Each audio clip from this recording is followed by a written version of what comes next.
আগে নোট দেওয়া হয়েছে, দেখবে কিছুক্ষণ আগে নোটটা দিয়েছি। First paper, second paper, third paper, তিনটে পেপারেরই ক্লাস হয়েছে একটা করে। আজকে ফোর্থ পেপারটা শুরু হবে। আর ফোর্থ পেপারটা হচ্ছে কথা সাহিত্যের পেপার। আচ্ছা, এখানে বই সবাই পেয়েছো তো না? এরকম কেউ আছে নাকি বই পায়নি? আচ্ছা, ফোর্থ পেপারে যেগুলো মূলত ছোট গল্প, কিছু কিছু ছোট গল্পের টেক্সট দেওয়া আছে, আর কিছু কিছু ছোট গল্প আছে যেগুলো কিন্তু টেক্সট দেওয়া নেই। যেগুলো টেক্সট দেওয়া নেই সেগুলো আমি তোমাদের পিডিএফ পাঠিয়ে দেবো, পিডিএফটা পারলে পড়তে পারো। আর অনেক ছোট গল্পের বই বাড়িতেও থাকে, অনেকের লাইব্রেরি থাকে, সেখান থেকেও নিতে পারো। তো আজকে দুটো টপিক দিয়েছে, দেখবে একটা স্টোভ আর একটা হচ্ছে রস। আমাদের ফোর্থ পেপার যেটা, ফোর্থ পেপারের বিষয় তো বললাম কথা সাহিত্য। এখানে 5টা উপন্যাস আছে আর 15টা ছোট গল্প আছে। টোটাল 20টা একক, তার মধ্যে 15টা ছোট গল্প, 5টা উপন্যাস। গত বছর যে উপন্যাসগুলো থেকে মোটামুটি প্রশ্ন এসেছে বড়তে, মানে 18 নম্বরের, তো সেইগুলো ছোটতে করে যেতে হবে, মানে 12তে আর 7-এ করে যেতে হবে। যেগুলো ছোটতে এসে ওগুলো এবছর বড়তে আসতে পারে, এরকম হয়। এটা হয় না যে পুরোপুরি বাদ দিয়ে দেওয়া যায়, যে ওই দুটো উপন্যাস থেকে চলে এসেছে ওগুলো পুরোপুরি বাদ। তো সেরকম করা যাবে না, কারণ 5টা উপন্যাস মাত্র আছে। 5টা উপন্যাসের মধ্যে 18, 12, 7 তিন ধরনের প্রশ্ন আসে। 18 দুটো আসে, 12 তিনটে, আর 7-এর 4টা। তো তার মধ্যে তো ডবল অপশন থাকে না। তো 18 নম্বরে হয়তো 4টা উপন্যাস থেকে মধ্যে থেকে 3টে উপন্যাস দিল, একটা ছোট গল্প দিল, এরকম থাকে। তার মধ্যে দুটো করতে হয়। 12 নম্বরে 6টা প্রশ্ন দেয়, 3টে করতে হয়। 6টা প্রশ্নের মধ্যে 3টে উপন্যাস থেকে দিল, 3টে হয়তো ছোট গল্প থেকে দিল। আর 7 নম্বরে 4টা করতে হয়, ওখানে 8টা অপশন থাকে। তো 8টা অপশন বুঝতে পারছো, ওখানে হাফ হাফ দিতে পারে, 4টা উপন্যাস থেকে, 4টা ছোট গল্প থেকে। এইভাবে প্রশ্নটা হয়, মানে দুটো মিলিয়ে প্রশ্ন হয়। তাহলে ছোট গল্পে কিছু কিছু টপিক আছে, যেমন 15টা ছোট গল্প, 15টা ছোট গল্প থেকেই প্রশ্ন আসবে না। হ্যাঁ, তবে 5টা উপন্যাস আছে, 5টা উপন্যাস থেকেই প্রশ্ন আসবে, কিন্তু উপন্যাসগুলো বাদ দেওয়া যাবে না। হ্যাঁ, ছোট গল্পগুলো যদি বলো যে 15টা ছোট গল্প আছে, তার মধ্যে আমি 10টা করব, করতে পারো। গত বছর যেগুলো 18তে চলে এসছে, 12তে এসছে, মোটামুটি ওগুলো রিপিট হয় না। আর বাকি যেগুলো আছে সেগুলো মোটামুটি করলেই হবে। তবে আমার মতে 100% কমন পেতে গেলে, মানে 100% বলতে আমি বলতে চাইছি যে 8টা প্রশ্ন আছে 7 নম্বরে, আমি 8টাই কমন নেব। তার মধ্যে নিজের ইচ্ছে মতো 4টা যে কোনো করব। কারণ ওটা তো অল্টারনেট কমন পেলে সব থেকে ভালো হয়, কারণ মার্কস ডিভিশনটা যেরকম থাকে সেটার ওপরও কিন্তু নম্বর পাওয়ার একটা ব্যাপার থাকে। ধরো 18 নম্বরে একটা প্রশ্ন এসেছে, শুধু 18, একটাই প্রশ্ন, ওটার অ্যান্সার লিখলে। আর একটা প্রশ্ন এসেছে 9+9, মানে দুটো প্রশ্ন আছে, 9+9 করে 18। আরেকটা প্রশ্ন আছে 10+6+2, 18। তাহলে বুঝতে পারছো যে এই তিনটের মধ্যে কোনটা বেশি নাম্বার পাবে। যেটা টুকরো হবে সেটাই বেশি নাম্বার পাবে। যেটা পুরো 18 থাকবে সেটাতে 8, 9, বড়জোর 10 পর্যন্ত পাবে, খুব বেশি নাম্বার দেয় না একটা প্রশ্ন 18 যদি হয়। আর সেটা যদি টুকরো টুকরো থাকে, 10+6+2, 2 হয়তো 2 পেলে, শর্ট কোয়েশ্চেন ওর সঙ্গে ছিল, 6-এর মধ্যে হয়তো 4 পেলে, ঠিক আছে, আর 10 ছিল সেটার মধ্যে হয়তো 7 মতো পেলে। তো এইভাবে দেখো কাউন্ট করলে নাম্বারটা বাড়ছে। তাহলে চেষ্টা করতে হবে যে যেগুলো টুকরো টুকরো আছে সেই প্রশ্নগুলোকে অ্যাটেম্প করার। এটা করার জন্য কি করতে হবে না, সমস্ত প্রশ্ন কমন পেতে হবে, তাহলে এটা করা যাবে, নইলে কিন্তু করা যাবে না। নইলে কেউ যারা সাজেশন করে তাদেরকে তো বাধ্য সেটাই করতে হবে। করে গেছে আরণ্যক উপন্যাস, আর পণ্ডিত মশাই উপন্যাস, আর একটা হচ্ছে চতুরঙ্গ, এই 3টে উপন্যাস করে গেছে, রাজসিংহ আর নাগিনী কন্যার কাহিনী বাদ দিয়ে দিয়েছে। তো ওই 3টের ওপরই সে ডিপেন্ড। এবারে ওই 3টে থেকে যা আসবে তাই তোকে করতে হবে, কারণ অন্যান্যগুলো সে করেনি।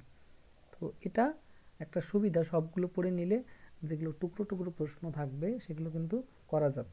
তো অনেক কিছু বিষয় আছে বেশি নাম্বার পাওয়ার ক্ষেত্রে, শুধু পড়লেই বেশি নাম্বার হবে না, অনেক কিছু খেয়াল করতে হয়। এই যে একটা ব্যাপার বললাম যে টুকরো প্রশ্নগুলোকে অ্যাটেম্প করতে হবে। 7 নম্বরের ক্ষেত্রেও 4+3 থাকে, 7। আবার কোনোটাতে 5+2 থাকে 7, আবার কোনোটাতে শুধু 7 থাকে। তো সেখানে টুকরোগুলোতে বেশি নাম্বার স্বাভাবিক পাওয়া যাবে। তো ওটা একটা ব্যাপার। আরও অনেক কিছু আছে, হ্যান্ড রাইটিংটাও ম্যাটার করে, মার্জিন দেওয়া থেকে শুরু করে অনেক কিছু বিষয় আছে যেগুলোর জন্য এমনিতেই 2-4 নাম্বার করে পার পেপার কিন্তু বেড়ে যাবে। 2-4 নাম্বার বাড়া মানে প্রতি পেপারে বুঝতেই পারছো 2-4%ও বেড়ে যাচ্ছে। তো এগুলো একটু খেয়াল করলে কিন্তু ধরো তোমার 58% নাম্বার হচ্ছে, বাকি এগুলো দিয়ে কিন্তু 60% হয়ে যাবে। আর অ্যাসাইনমেন্ট আছে, অ্যাসাইনমেন্টে তো 20-র মধ্যে 17, 18, 20 পর্যন্ত পাওয়া যায় এক একটা পেপারে। অ্যাসাইনমেন্টের অ্যান্সারগুলো এখানেই পেয়ে যাবে। আমার এই যে হোয়াটসঅ্যাপ গ্রুপটা আমি করেছি, যেটা তোমরা আছো, এই গ্রুপে কিন্তু অ্যান্সারগুলো দিয়ে দেওয়া হবে, কোথাও যেতে হবে না এটার জন্য। তো আজকে ছোট গল্প রস গল্পটা দিয়ে আলোচনা করব। বই যারা পেয়েছো তারা কোনো শুরু করেছো ফোর্থ পেপারে, কোনো কিছু পড়া শুরু হয়েছে?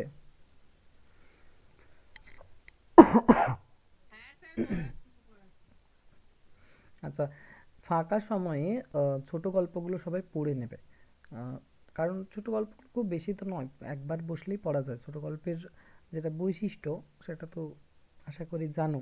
একটা কবিতা আছে, বর্ষা যাপন কবিতা, রবীন্দ্রনাথ ঠাকুরের লেখা বর্ষা যাপন কবিতা। ওই কবিতাতেই তিনি ছোট গল্পের সংজ্ঞা প্রসঙ্গে আলোচনা করেছেন। তো ছোট গল্পের বাংলা ছোট গল্পের স্রষ্টা কিন্তু রবীন্দ্রনাথ ঠাকুরকে বলা হয়। আমাদের বাংলা সাহিত্যে ঊনবিংশ শতাব্দীতে ছোট গল্পের আবির্ভাব হয়েছে। এর আগে ছিল গল্প, ঠিক আছে, কথা সাহিত্যের শাখাতে ছিল গল্প। আর ছোট গল্প দুটোর মধ্যে কিন্তু তফাৎ রয়েছে। গল্প মানে সেটা আকারে বিস্তার বড় হতে পারে, আবার ছোট গল্প যেটাকে আমরা বলবো সেটার বেশ কিছু ক্রাইটেরিয়া আছে, বৈশিষ্ট্য আছে, যে বৈশিষ্ট্যগুলো সোনার কাব্যের বর্ষাযাপন কবিতাতে রবীন্দ্রনাথ ঠাকুর জানিয়েছেন। কবিতাটা কি কারো মনে আছে? এগুলো পড়েছো স্কুল লাইফে হয়তো বা কলেজ লাইফে, দেখো মনে পড়ে যাবে। ছোট প্রাণ ছোট ব্যথা ছোট ছোট দুঃখ কথা, এই কবিতাটা মনে আছে কারো? রে, আচ্ছা তোমাদের মধ্যে বাংলা অনার্স করছো তো সবাই, না? না পাশ করছে বাংলা ছিল এরকম কেউ আছে? সবারই অনার্স তো, না?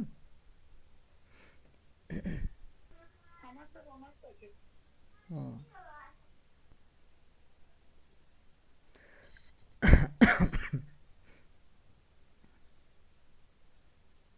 হুম। তো কবিতাটা এরকম: ছোট প্রাণ ছোট ব্যথা ছোট ছোট দুঃখ কথা, নিতান্তই সহজ সরল, সহস্র বিস্তৃতি রাশি প্রত্যহ যেতেছে ভাসি, তারই দু চারিটি অশ্রুর জল। মানে জীবনের ছোট ছোট ঘটনাকে নিয়ে কিন্তু ছোট গল্প তৈরি হয়। নিতান্ত সহজ সরল ভাষা হয়, কোনো বৃহৎ জীবন কাহিনী সেখানে কিন্তু উপস্থাপিত হয় না। সহজ সরল ভাষাতে মানুষের সুখ দুঃখের ছোট ছোট কাহিনীকে কিন্তু উপস্থাপন করা হয় ছোট গল্পে। সহস্র বিস্মৃতি রাশি প্রত্যহ যেতে সে ভাসি, তারই দু চারিটি অশ্রুজল। অর্থাৎ কোনো একটা সময়ের ছোট্ট ঘটনাকে নিয়ে ছোট গল্প কিন্তু হয়। নাহি বর্ণনার ছটা ঘটনার ঘন ঘটা, নাহি তত্ত্ব নাহি উপদেশ। অর্থাৎ এই ছোট গল্পের মধ্যে কোনো বর্ণনার ছটা থাকবে না, ঘটনার কোনো ঘন ঘটা থাকবে না, অর্থাৎ কোনো বড় বিস্তর বিষয় আলোচনা হবে না ছোট গল্পে। নাহি তত্ত্ব নাহি উপদেশ, ছোট গল্পে কোনো তত্ত্ব থাকবে না এবং উপদেশবিহীন হবে, উপদেশ দেওয়া হবে না বা কোনো কিছু নীতি বাক্য দেওয়া হবে না। অন্তরে অতৃপ্তি রবে, সাঙ্গ করি মনে হবে, শেষ হয়ে হইল না শেষ। অর্থাৎ এই ছোট গল্পের শেষটা যেটা একদম অন্তিমটা, সেটা কিন্তু একদম অতৃপ্তিদায়ক হবে। ছোট গল্প পড়ার পরেই যখন ছোট গল্পটা যখন শেষ হবে তখন মনে হবে যে এরপরে আরও কিছু হয়তো ছিল, মানে পাঠকের মনে একটা অতৃপ্ততা থাকবে, তার বারবার মনে হবে যে এরপরে আর হয়তো কিছু থাকলে ভালো হতো। তো নায়কের পতন দেখানো হলো, নায়ক নায়িকার বিচ্ছেদ দেখানো হলো, তো মনে হবে যে এরপরে কিন্তু শেষটা সেরকম হলো না, অতৃপ্তি থেকে গেল। তো এরকম ভাবনা আসবে ছোট গল্পের শেষে। তার জন্য বলা হচ্ছে যে অন্তরে অতৃপ্তি রবে, সাঙ্গ করি মনে হবে, শেষ হয়ে হইল না শেষ। তো এই কবিতাটা মুখস্থ করে নিতে হবে, মানে একদম ঠোঁটস্থ থাকবে, মুখস্থ নয়, মনে রাখতে হবে। কবিতাটা আমি আরেকবার বলছি: ছোট প্রাণ ছোট ব্যথা ছোট ছোট দুঃখ কথা, নিতান্তই সহজ সরল, সহস্র বিস্মৃতি রাশি প্রত্যহ যেতেছে ভাসি, তারই দু চারিটি অশ্রু জল। নাহি বর্ণনার ছটা, ঘটনার ঘন ঘটা, নাহি তত্ত্ব নাহি উপদেশ, অন্তরে অতৃপ্তি রবে, সাঙ্গ করি মনে হবে, শেষ হয়ে হইল না শেষ। তো এটা বর্ষা যাপন কবিতা রবীন্দ্রনাথ ঠাকুরের। এই কবিতাতেই রবীন্দ্রনাথ ঠাকুর ছোট গল্পের বৈশিষ্ট্যগুলোকে আলোচনা করেছেন। তোমাদের 15টা ছোট গল্প আছে, এখান থেকে প্রশ্ন পরীক্ষাতে এসে থাকে কোনো একটা গল্পের ছোট গল্প হিসেবে সার্থক কিনা। ধরো এটা এলো, রস গল্পটি ছোট গল্প হিসেবে সার্থক কিনা আলোচনা করুন। তাহলে ছোট গল্প হিসেবে সার্থক কিনা আলোচনা করতে গেলে আমাদেরকে এই কবিতাটা কিন্তু মনে রাখতে হবে। তাহলে এই বৈশিষ্ট্যের নিরিখে আমরা সেটা মেলানোর চেষ্টা করব যে কবি আসলে এই গল্পটা ছোট আয়তনে, ছোট আকারে ছোট আছে, নাকি বিষয়বস্তুটাও ছোট আছে, চরিত্রের ভিড় আছে কি নেই, বা এখানে কোনো মেসেজ দেওয়া হচ্ছে কিনা, শেষটা অতৃপ্তিদায়ক আছে কিনা, সবগুলোই যখন মিলে যাবে এই বৈশিষ্ট্যের সঙ্গে, তখন আমরা বলবো এটা বাংলা ছোট গল্প হিসেবে কিন্তু সার্থক। তো এইভাবে ছোট গল্পের সার্থকতার জন্য কিন্তু এই কবিতাটা মনে রাখতে হবে। তোমাদের দুই থেকে তিন ধরনের প্রশ্ন আসবে গল্প থেকে, উপন্যাসের ব্যাপারটা পরে বলছি। একটা হচ্ছে নামকরণের সার্থকতা। ছোট গল্পের নামকরণের সার্থকতা কেন আসে? কারণ ছোট গল্পের নামকরণগুলো হয় ব্যঞ্জনাধর্মী বেশিরভাগ ক্ষেত্রে, চরিত্র নির্ভর, বিষয়বস্তু ভিত্তিক অনেক ধরনের নামকরণ হয়, কিন্তু ব্যঞ্জনাধর্মী নামকরণটাই কিন্তু ছোট গল্পের জন্য বেছে নেন লেখককুল। তো সেক্ষেত্রে নামকরণের সার্থকতা আসে ছোট গল্পে, নামকরণের সার্থকতা আলোচনা করুন। আবার আসে ছোট গল্প হিসেবে সার্থক কিনা, সেটাও আসে। অর্থাৎ আমাকে বৈশিষ্ট্যগুলো দেখতে হবে ছোট গল্পের কী কী আছে, আর সেই নিরিখে আলোচনা করতে হবে এবং শেষে জানাতে হবে সিদ্ধান্তে যে ছোট গল্প হিসেবে এটা সার্থক কিনা। হ্যাঁ স্যার, বলছি ব্যঞ্জন আর ধর্ম, এটা মানে ব্যঞ্জন কথাটা একটু মানেটা কি, মানে যের মধ্যে অনেক রকমের চরিত্র রয়েছে সেটাকে বলা হয়? না না, ব্যঞ্জনা বলতে এখানে আলাদা জিনিস, ব্যঞ্জনা সৃষ্টি করা। না না, যেটা ব্যঞ্জন বলছি মানে, আলাদা জিনিস আর ব্যঞ্জনা আলাদা জিনিস। ও আচ্ছা আচ্ছা, অ্যাকচুয়ালি ব্যঞ্জন বর্ণ হিসেবে আমরা ব্যঞ্জনটাকে শুনেছি, মানে দুটো, যেখানে স্বরবর্ণ আর আর একটা অক্ষর মিলিয়ে ব্যঞ্জন হচ্ছে। কিন্তু ব্যঞ্জন কথাটা বাংলায় অনেকবারই পাওয়া যায়, ব্যঞ্জনা বা ব্যঞ্জন। তো ওটা কি অর্থে মানে ব্যবহার করা হয় সেটাই দুটো বুঝতে চাইছি। জিনিস, ব্যঞ্জন শব্দটা তো ওটা ব্যাকরণগত দিক থেকে দেখলে ব্যঞ্জন বর্ণ ব্যঞ্জন ধ্বনি যেগুলো বলি আমরা, যেরকম কনসোনেন্ট বলি না হুম ইংরেজিতে, আর বাংলাতে ভাওয়েল হুম বলি স্বরকে। তো হুম সেরকমই ব্যাপার ওটা ব্যাকরণের ক্ষেত্রে। আর যেটা অলংকার শাস্ত্রের কথা, সেই ব্যঞ্জনা এখানে বলছি। অলংকার শাস্ত্রে অর্থাৎ সংস্কৃত অলংকার শাস্ত্রের যদি কথা বলি, তো সেখানে ব্যঞ্জনা শব্দের অর্থ হচ্ছে গূঢ়ার্থ, ব্যঞ্জনার্থ আচ্ছা যেটা আচ্ছা। আমরা বলি। হুম এই হুম চর্যাপদ ক্লাস নিলাম না, ওখানে যেটা হুম। ভেতরের অর্থ সেটাকে বলে হ্যাঁ, ব্যঞ্জনার্থ, মানে গূঢ়ার্থ। মানে গূঢ়ার্থ মানেই ব্যঞ্জনার্থ। হুম, দুটো মানে দু রকম হয়। হ্যাঁ, আমি বললাম একটা কোনো কথা বললাম, সেই কথাটার একটা ব্যঞ্জনার্থ আছে। এমনি সাধারণত বললাম কোনো একটা কথা, যে হুম এই যে রস গল্পটাতে, যে হুম। রস শব্দটা কিন্তু একটা অর্থ নয়। এখানে রস বলতে খেজুর রস, খেজুর রসের কথাও আছে, আবার জীবন হ্যাঁ রসের কথাও আছে। তো রস হ্যাঁ বলতে খেজুর রসটা হচ্ছে সরলার্থ, আর জীবন হ্যাঁ, রসটা হচ্ছে ব্যঞ্জনার্থ। ব্যঞ্জনার্থ। তাহলে এখানের আচ্ছা আচ্ছা। নামকরণটা ব্যঞ্জনাধর্মী, মানে দ্ব্যর্থবোধক যেগুলোকে বলা হয়, একটা বাইরের হুম অর্থ হুম। থাকবে, একটা ভেতরের অর্থ থাকবে। ওটা ভেতরে থাকবে, হ্যাঁ। হ্যাঁ। তো তাহলে ছোট গল্পগুলো 15টা আছে বললাম, আমি সবগুলোই আলোচনা করব। একটা একটা করে বা একদিনে দুটো করেও আলোচনা হবে এরকম। ক্লাসগুলো করলে আমার মনে হয় সবাই সব প্রশ্ন কমন পাবে পরীক্ষাতে। এরকম চেষ্টা করো না যে সাজেশন নিয়ে পড়বো, একদমই এটা ভুল একটা জায়গা। অনেকেই বলে না যে সাজেশনগুলো আগে দেখিনি, সাজেশন ভিত্তিক পড়বো। বিষয় ভিত্তিক পড়াশোনা করলে আমার মনে হয় বেটার হয়, সাজেশনের কোনো প্রয়োজনই হয় না। যে এই 10টার মধ্যে 5টা করে নিলাম বাস হয়ে গেল, এরকম নয়।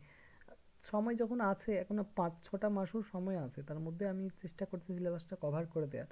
তো গল্পগুলোর আলোচনা শুনলেও কিন্তু প্রশ্ন উত্তর লেখা যাবে। আমি তো বলেই দিচ্ছি কী ধরনের প্রশ্ন আসতে পারে। ছোট গল্পে সার্থকতার প্রশ্ন আসে, নামকরণের সার্থকতা আসে, বিষয় ভিত্তিক প্রশ্ন আসে, চরিত্র নির্ভর প্রশ্ন আসে। মানে এই 4 ধরনের মোটামুটি প্রশ্ন আসবে। ছোট গল্প হিসেবে সার্থকতা, নামকরণের সার্থকতা, বিষয়ভিত্তিক প্রশ্ন, আর চরিত্র নির্ভর প্রশ্ন। বিষয়ভিত্তিক বলতে হয়তো দুইজন নায়ক নায়িকা আছে, তো সেই নায়ক নায়িকার কোনো একটা জটিল জীবনের একটা কোনো দ্বন্দ্ব কোনো একটা বিষয় আছে, মনস্তাত্ত্বিকতা আছে, সেগুলো নিয়ে আলোচনাগুলো বিষয়ভিত্তিক প্রশ্ন হবে। চরিত্র নির্ভর তো বুঝতেই পারছো যে কী ধরনের প্রশ্ন আসবে। তো এইভাবে যখন আমি বিষয়বস্তুটা জেনে যাব তখন 4 ধরনের প্রশ্নেরই উত্তর দিতে পারবো।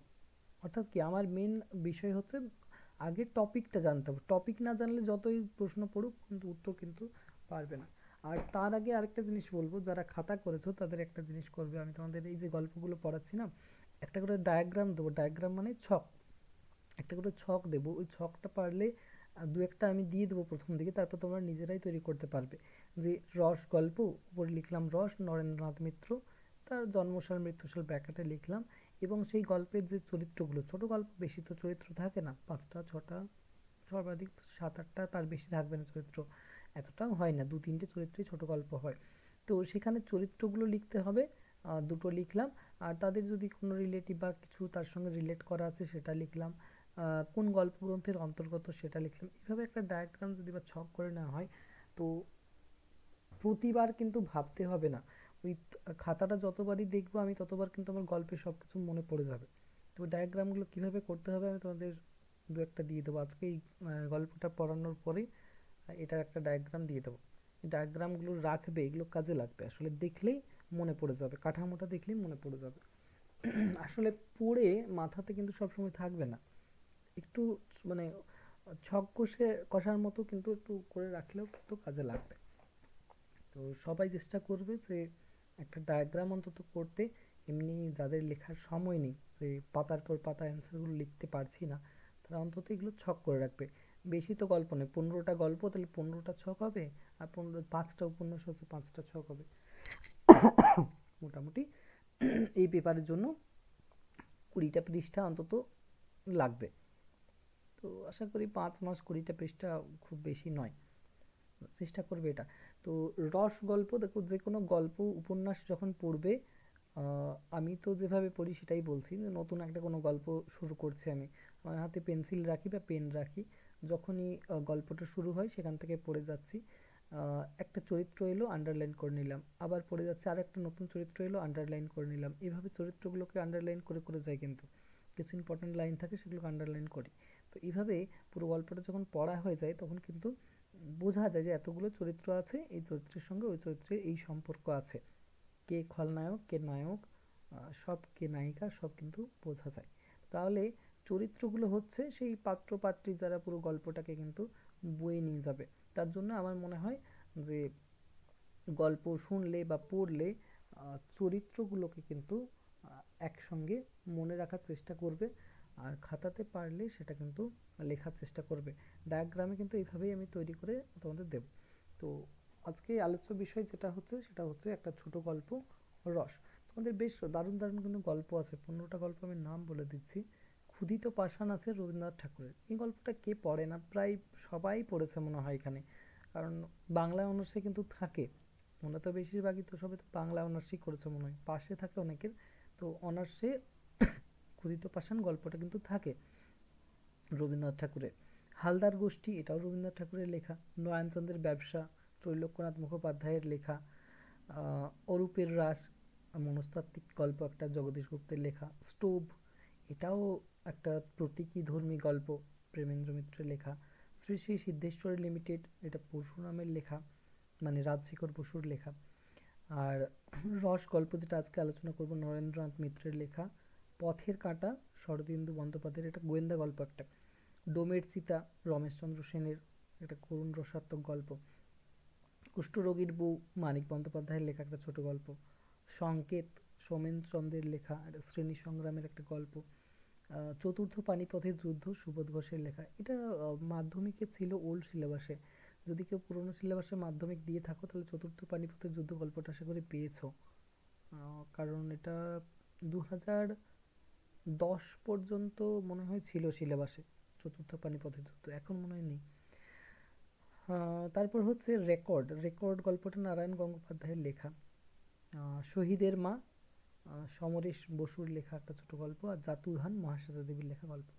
এই 15টা গল্প আছে, তার মধ্যে ক্ষুদিত পাষাণ, হালদার গোষ্ঠী, এই গল্পগুলো মোটামুটি সবার জানা। তারপর ওই পথের কাঁটা গোয়েন্দা গল্পটা,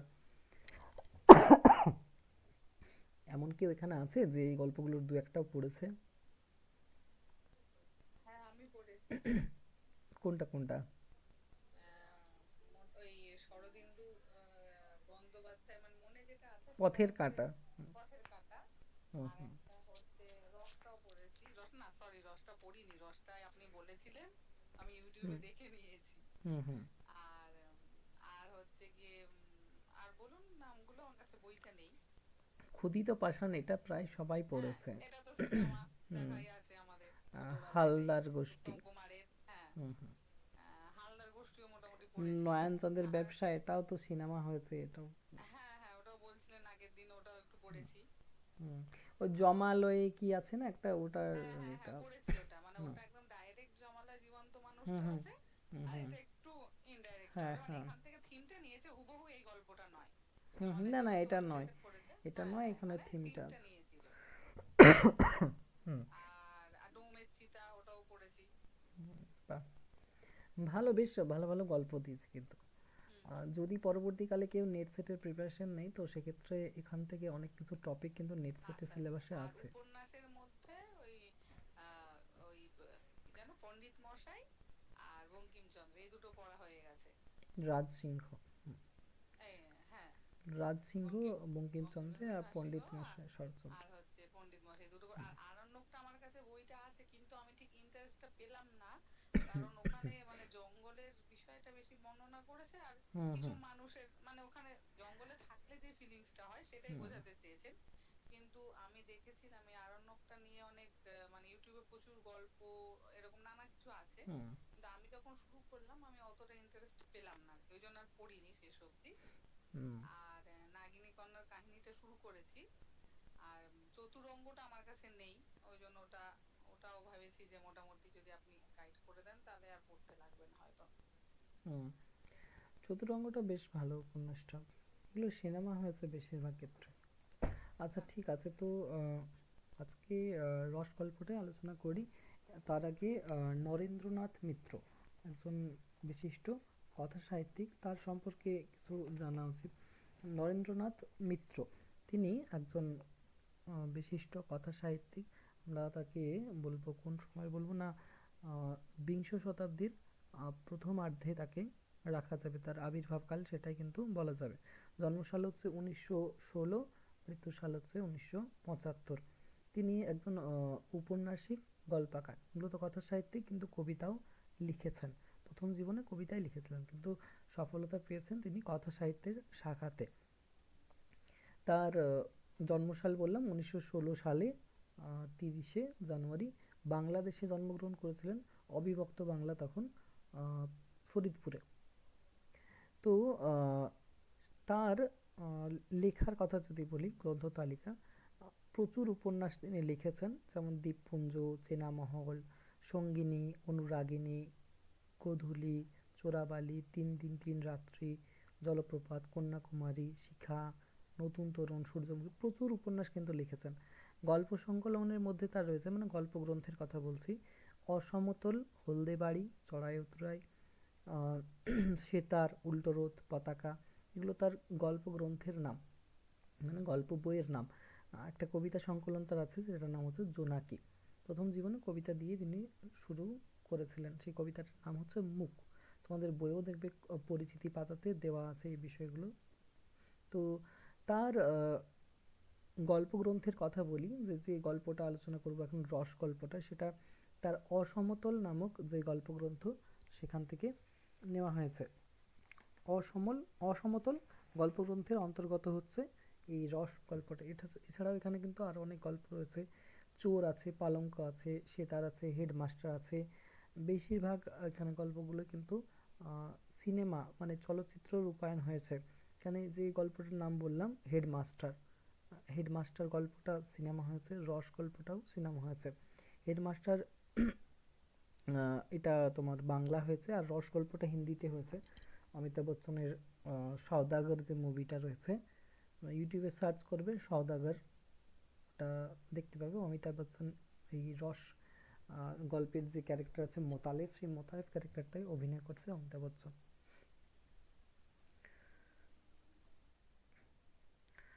তো কথা সাহিত্যিক নরেন্দ্রনাথ মিত্র, তার আবির্ভাবের সময়কালটা বুঝতে পারছো, 1916 সালে জন্ম। তারপরে আহ, কবিতা লেখা শুরু করেছেন 1936 সালে। এই যে অসমতল গল্প গ্রন্থের কথা বলছি, এটা 1353 বঙ্গাব্দে প্রকাশ পেয়েছিল, মানে ইংরেজি সাল ধরলে এটা 1946 সাল হবে। বাংলা সালের সাথে 593 বছর যোগ করলে মোটামুটি ইংরেজি সালটা পাওয়া যায়।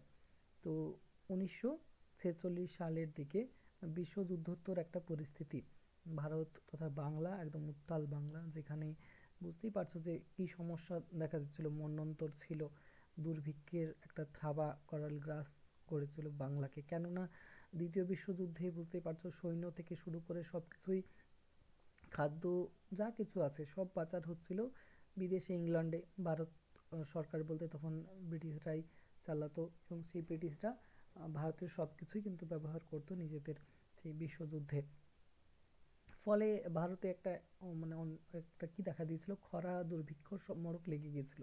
এবং সেই মুহূর্তে শুধু যে দ্বিতীয় বিশ্বযুদ্ধের কারণে ওই যে মন্বন্তর দেখা দিয়েছিল সেটা নয়, 1943-এর একটা মন্বন্তর হয়েছিল, আশা করি জানো, যেটাকে বলা হয় বাংলাতে আমরা কি বলি, 50-এর মন্বন্তর বলি, 1350 বঙ্গাব্দ, আর ইংরেজি সালটা হচ্ছে 1943। তো 50-এর মন্বন্তর একটা, তার আগে হচ্ছে 76-এর মন্বন্তর। যাই হোক, 50-এর মন্বন্তরের পটভূমি বুঝতেই পারছো কীরকম। তো সেই সময় মানুষের কি বলবো, খাদ্যাভাব এতই দেখা দিয়েছিল যে গ্রামের মানুষ শহরমুখী হয়েছিল, শহরে গিয়েও দেখছে যে সেখানে যারা ধনী ব্যক্তি তারাও কিন্তু কোণঠাসা হয়ে আছে, তারাও কিন্তু দরিদ্রদেরকে কিন্তু সাহায্য করছে না, দুর্ভিক্ষ পীড়িত মানুষদেরকে খেতে কিন্তু দিচ্ছে না, তারা নিজেদের মধ্যেই কিন্তু ধনীরা নিজেদের মধ্যে মানে গুটিয়ে আছে। এবং সেখানে তাদের যেগুলো উচ্ছিষ্ট খাবার সেগুলো তারা ফেলে দিচ্ছে, কুকুরে খাচ্ছে, সেই খাবারগুলো খেয়ে মানুষ দিন যাপন করছে, গ্রামের মানুষরা সেখানে গিয়ে। কোনো ক্রমে তাদের যখন দেখছে যে কোনো কিছুই ওখানে হচ্ছে না, উন্নতি হচ্ছে না, বা তাদের খাওয়া দাওয়ার অসুবিধা আরও বেড়েই চলেছে, মানুষের মৃত্যু হচ্ছে, যে মানুষ কটা বেঁচে ছিল সেগুলো আবার গ্রামে ফিরে আসছে। এইভাবে এই পটভূমিতে দেখবেন নবান্ন নাটক রচিত হয়েছে বিজন ভট্টাচার্যের। তুলসী লাহিড়ীর একটা নাটক আছে দুঃখীর ইমান। তো বিশ্বযুদ্ধোত্তর পরিস্থিতি নিয়ে কিন্তু অনেকেই অনেক গল্প লিখেছেন। মূলত ওটা খাদ্যাভাব থেকে বিষয়বস্তু। আরেকটা হচ্ছে কি না, এছাড়া আরও অনেক কিছু হয়েছিল, যেমন মন্বন্তরের পরিস্থিতিতে মানুষের মনুষ্যত্ব কিন্তু চলে গিয়েছিল, মানুষের মূল্যবোধ চলে গিয়েছিল। নারীরা কিন্তু বাড়ি থেকে রাস্তায় হাঁটতে বাধ্য হয়েছিল। তো এরকম বিষয়বস্তু নিয়ে বিভিন্ন গল্প আছে। তোমরা একটা গল্প আছে প্রেমেন্দ্র মিত্রের মহানগর, গল্প পড়বে, কলকাতাতে পটভূমি, কলকাতার পটভূমিতেই লেখা মহানগর, দারুণ গল্পটা। তো সেই বিপথেও কিন্তু যাচ্ছিল সেই নারী সমাজে নারীরা। তারপরে আহ, যে আছে তোমার আহ, মধ্যবিত্ত মানুষ রয়েছে যারা, বা নিম্নবিত্ত মানুষ রয়েছে, তারা ভিড়ের মধ্যে কিভাবে হারিয়ে যাচ্ছে, মূল্যবোধের অবক্ষয় হচ্ছে, চোর চামার চুরি ডাকাতি এগুলো বেড়ে যাচ্ছে। সব কিছু মিলিয়ে একটা মানে কি বলবো, একটা উত্তাল অবস্থা ছিল দ্বিতীয় বিশ্বযুদ্ধোত্তর পরিস্থিতিতে। সেই পরিস্থিতিতে আবির্ভাব হচ্ছে কথা সাহিত্যিক নরেন্দ্র মিত্র। তিনি কিন্তু কোনো উচ্চবিত্ত ধনী মানুষের গল্প এখানে লিখছেন না, তার জন্য তিনি প্রাধান্য দিচ্ছেন সাধারণ মানুষের পারিবারিক সম্পর্কের কথা তিনি বলছেন, নারীদের কথা তিনি বলছেন, ন্যায় নীতি বিবেক সব মানুষ যখন বর্জন করেছে তখন কি পরিস্থিতি হচ্ছে সেগুলো নিয়ে তিনি গল্প লিখছেন। তো সেই নরেন্দ্রনাথ মিত্রের গল্পে বারবার কিন্তু ফিরে আসছে সাধারণ মানুষের জীবন কাহিনী।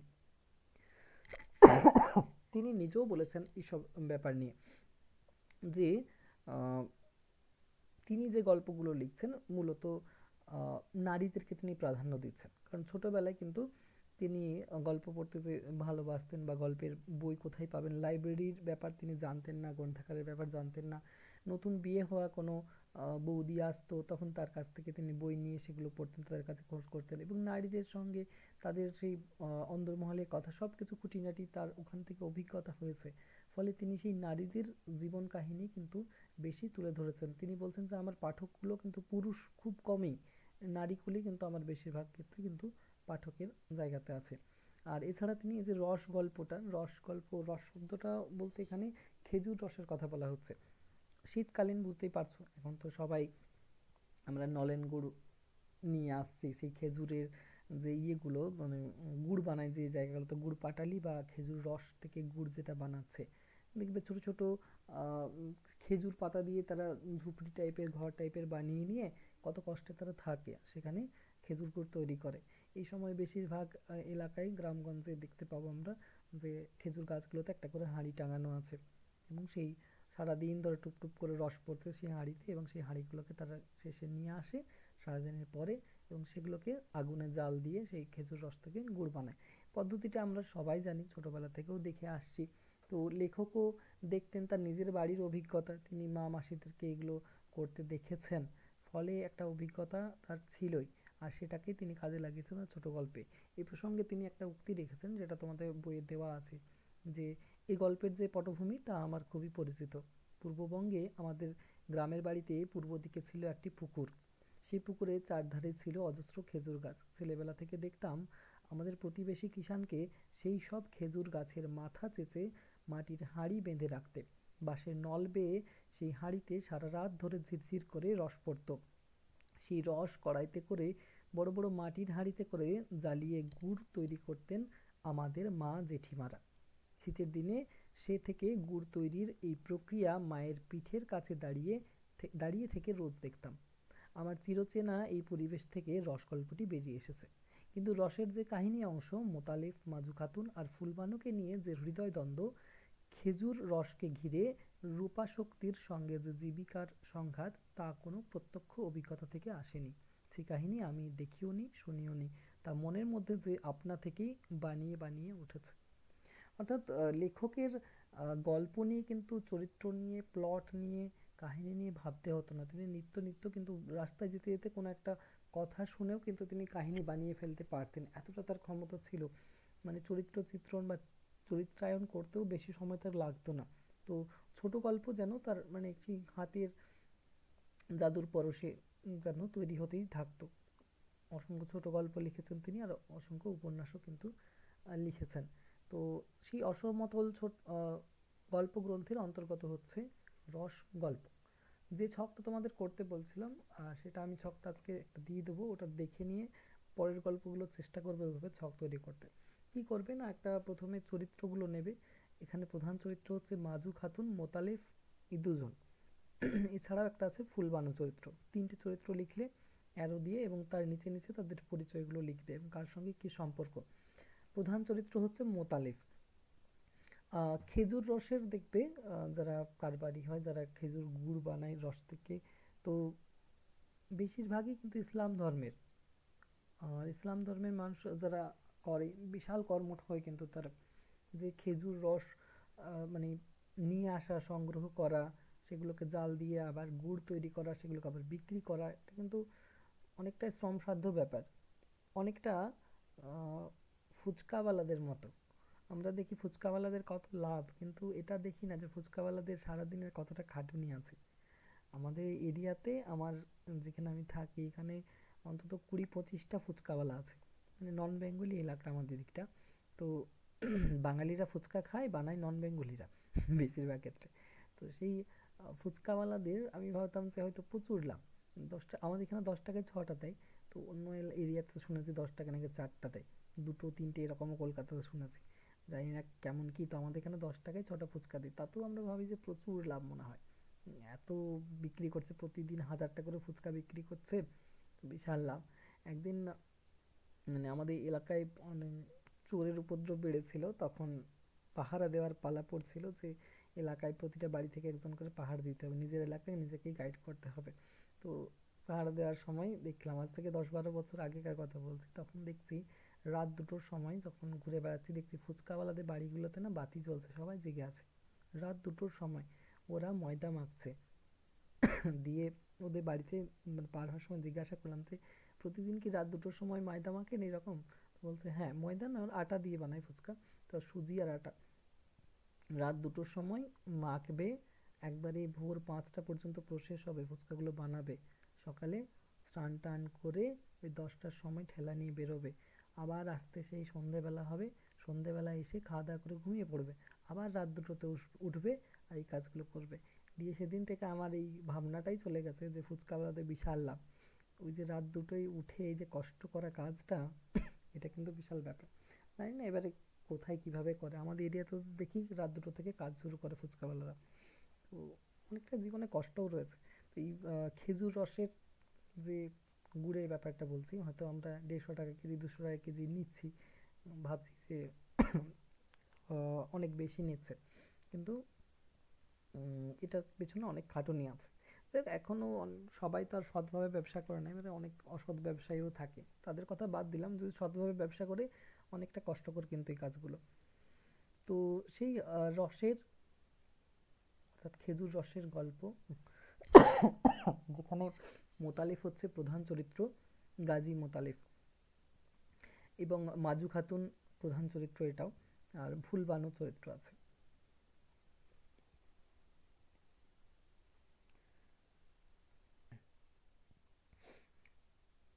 আচ্ছা, ঠিকঠাক শোনা যাচ্ছে তো?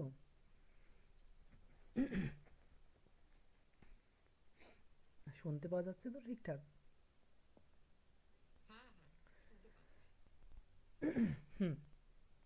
তো এই গল্পটা কিভাবে শুরু হচ্ছে না, দেখা যাচ্ছে যে মোতালিফ একজন আহ, মানে যুবক, বেশি বয়স কিন্তু তার হয়নি, তার প্রথম স্ত্রীর মৃত্যু হয়েছে এবং সে কিন্তু বিয়ে করেনি।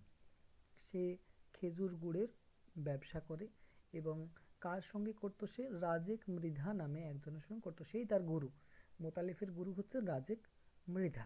গল্পটা এভাবেই শুরু হচ্ছে যে রাজেক মৃধা সব কিছু শিখিয়েছে মোতালিফকে, কিভাবে সেই খেজুরের গাছটাকে, সেই তার ইয়েটা উপরের যে ইয়েটা থাকে গাছের কাণ্ডটা, সেখান থেকে কিভাবে সেই দা বা ছুরি দিয়ে সেটাকে কাটতে হবে, সেখানে হাঁড়িটা কিভাবে লাগাতে হবে, মানে রসের যে প্রসেসটা রয়েছে রস বার করবার, সেই প্রসেসটা পুরোটাই কিন্তু তাকে শিখিয়েছে হাতে কলমে একদম রাজেক মৃধা। রাজেক মৃধার স্ত্রীর নাম হচ্ছে মাজু খাতুন। তো সেই রাজেক মৃধার মৃত্যু হচ্ছে, ফলে বুঝতেই পারছো যে তার যোগ্য শিষ্য হচ্ছে এখানে মোতালিফ, এবং মোতালিফ খেজুরের ব্যবসা, খেজুর গুড়ের ব্যবসা এবার করছে, সঙ্গে হেল্প করবে কে না, মাজু খাতুন করছে, ওই রাজেক মৃধা তার স্ত্রী। এইভাবে মনে রাখবে। তাহলে মাজু খাতুন আর মোতালিফ এই দুটো চরিত্র আমরা প্রথমেই পাচ্ছি। এখানে দেখা যাচ্ছে যে মাজু খাতুনের স্বামী কিন্তু মৃত্যু হয়েছে, কিন্তু সেই স্বামী মোতালেফকে শিখিয়ে গেছে খেজুর রস থেকে কিভাবে গুড় তৈরি করতে হয় বা খেজুর রস কিভাবে সংগ্রহ করতে হয়। তো এবারে মোতালেফ সেই প্রসেসটা পুরোটা করে। মাজু খাতুন কি করে না, রস আনার পরে সেই ইয়েটাকে, রসটাকে জাল দেয় আগুনে, এবং তারপর গুড় তৈরি করে দেয়। মোতালেফ সেগুলো বিক্রি করতে যায় হাটে বাজারে। এভাবে চলে।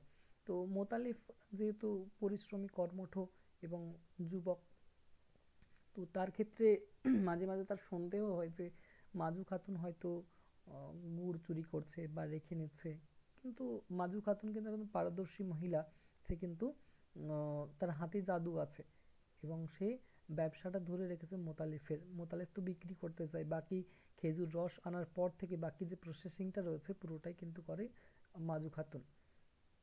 তো এভাবে দেখা যাচ্ছে মোতালেফের যৌবন বয়স এবং তার প্রথম স্ত্রীর মৃত্যু হয়েছে। তার স্বভাব চরিত্রের খুব যে হাই লেভেলের চরিত্র সেটাও দেখাচ্ছে না, তার চরিত্রের স্খলন ঘটছে। দেখানো হচ্ছে যে সে কিন্তু সে সুন্দর সুন্দরী নারীর দিকে তাকায়, এবং সে পরু নারীর প্রতি আসক্তি হয়েছে তার পরবর্তীকালে প্রথম স্ত্রীর মৃত্যুর পরে। ফুলবানু, ফুলবানু নামক একটা মেয়ে, যার পিতার নাম হচ্ছে এলেম শেখ। এলেম শেখের মেয়ে ফুলবানু, তার প্রতি আকর্ষণ হচ্ছে মানে মোতালেফের। আচ্ছা, মাজু খাতুনের পরিচয়টা দিই। মাজু খাতুনের স্বামীর নাম কি বললাম? মোতালেফের সঙ্গে গুড়ের ব্যবসা যে করছে মাজু খাতুন, তার স্বামীর নাম কি বললাম? মনে আছে কারো?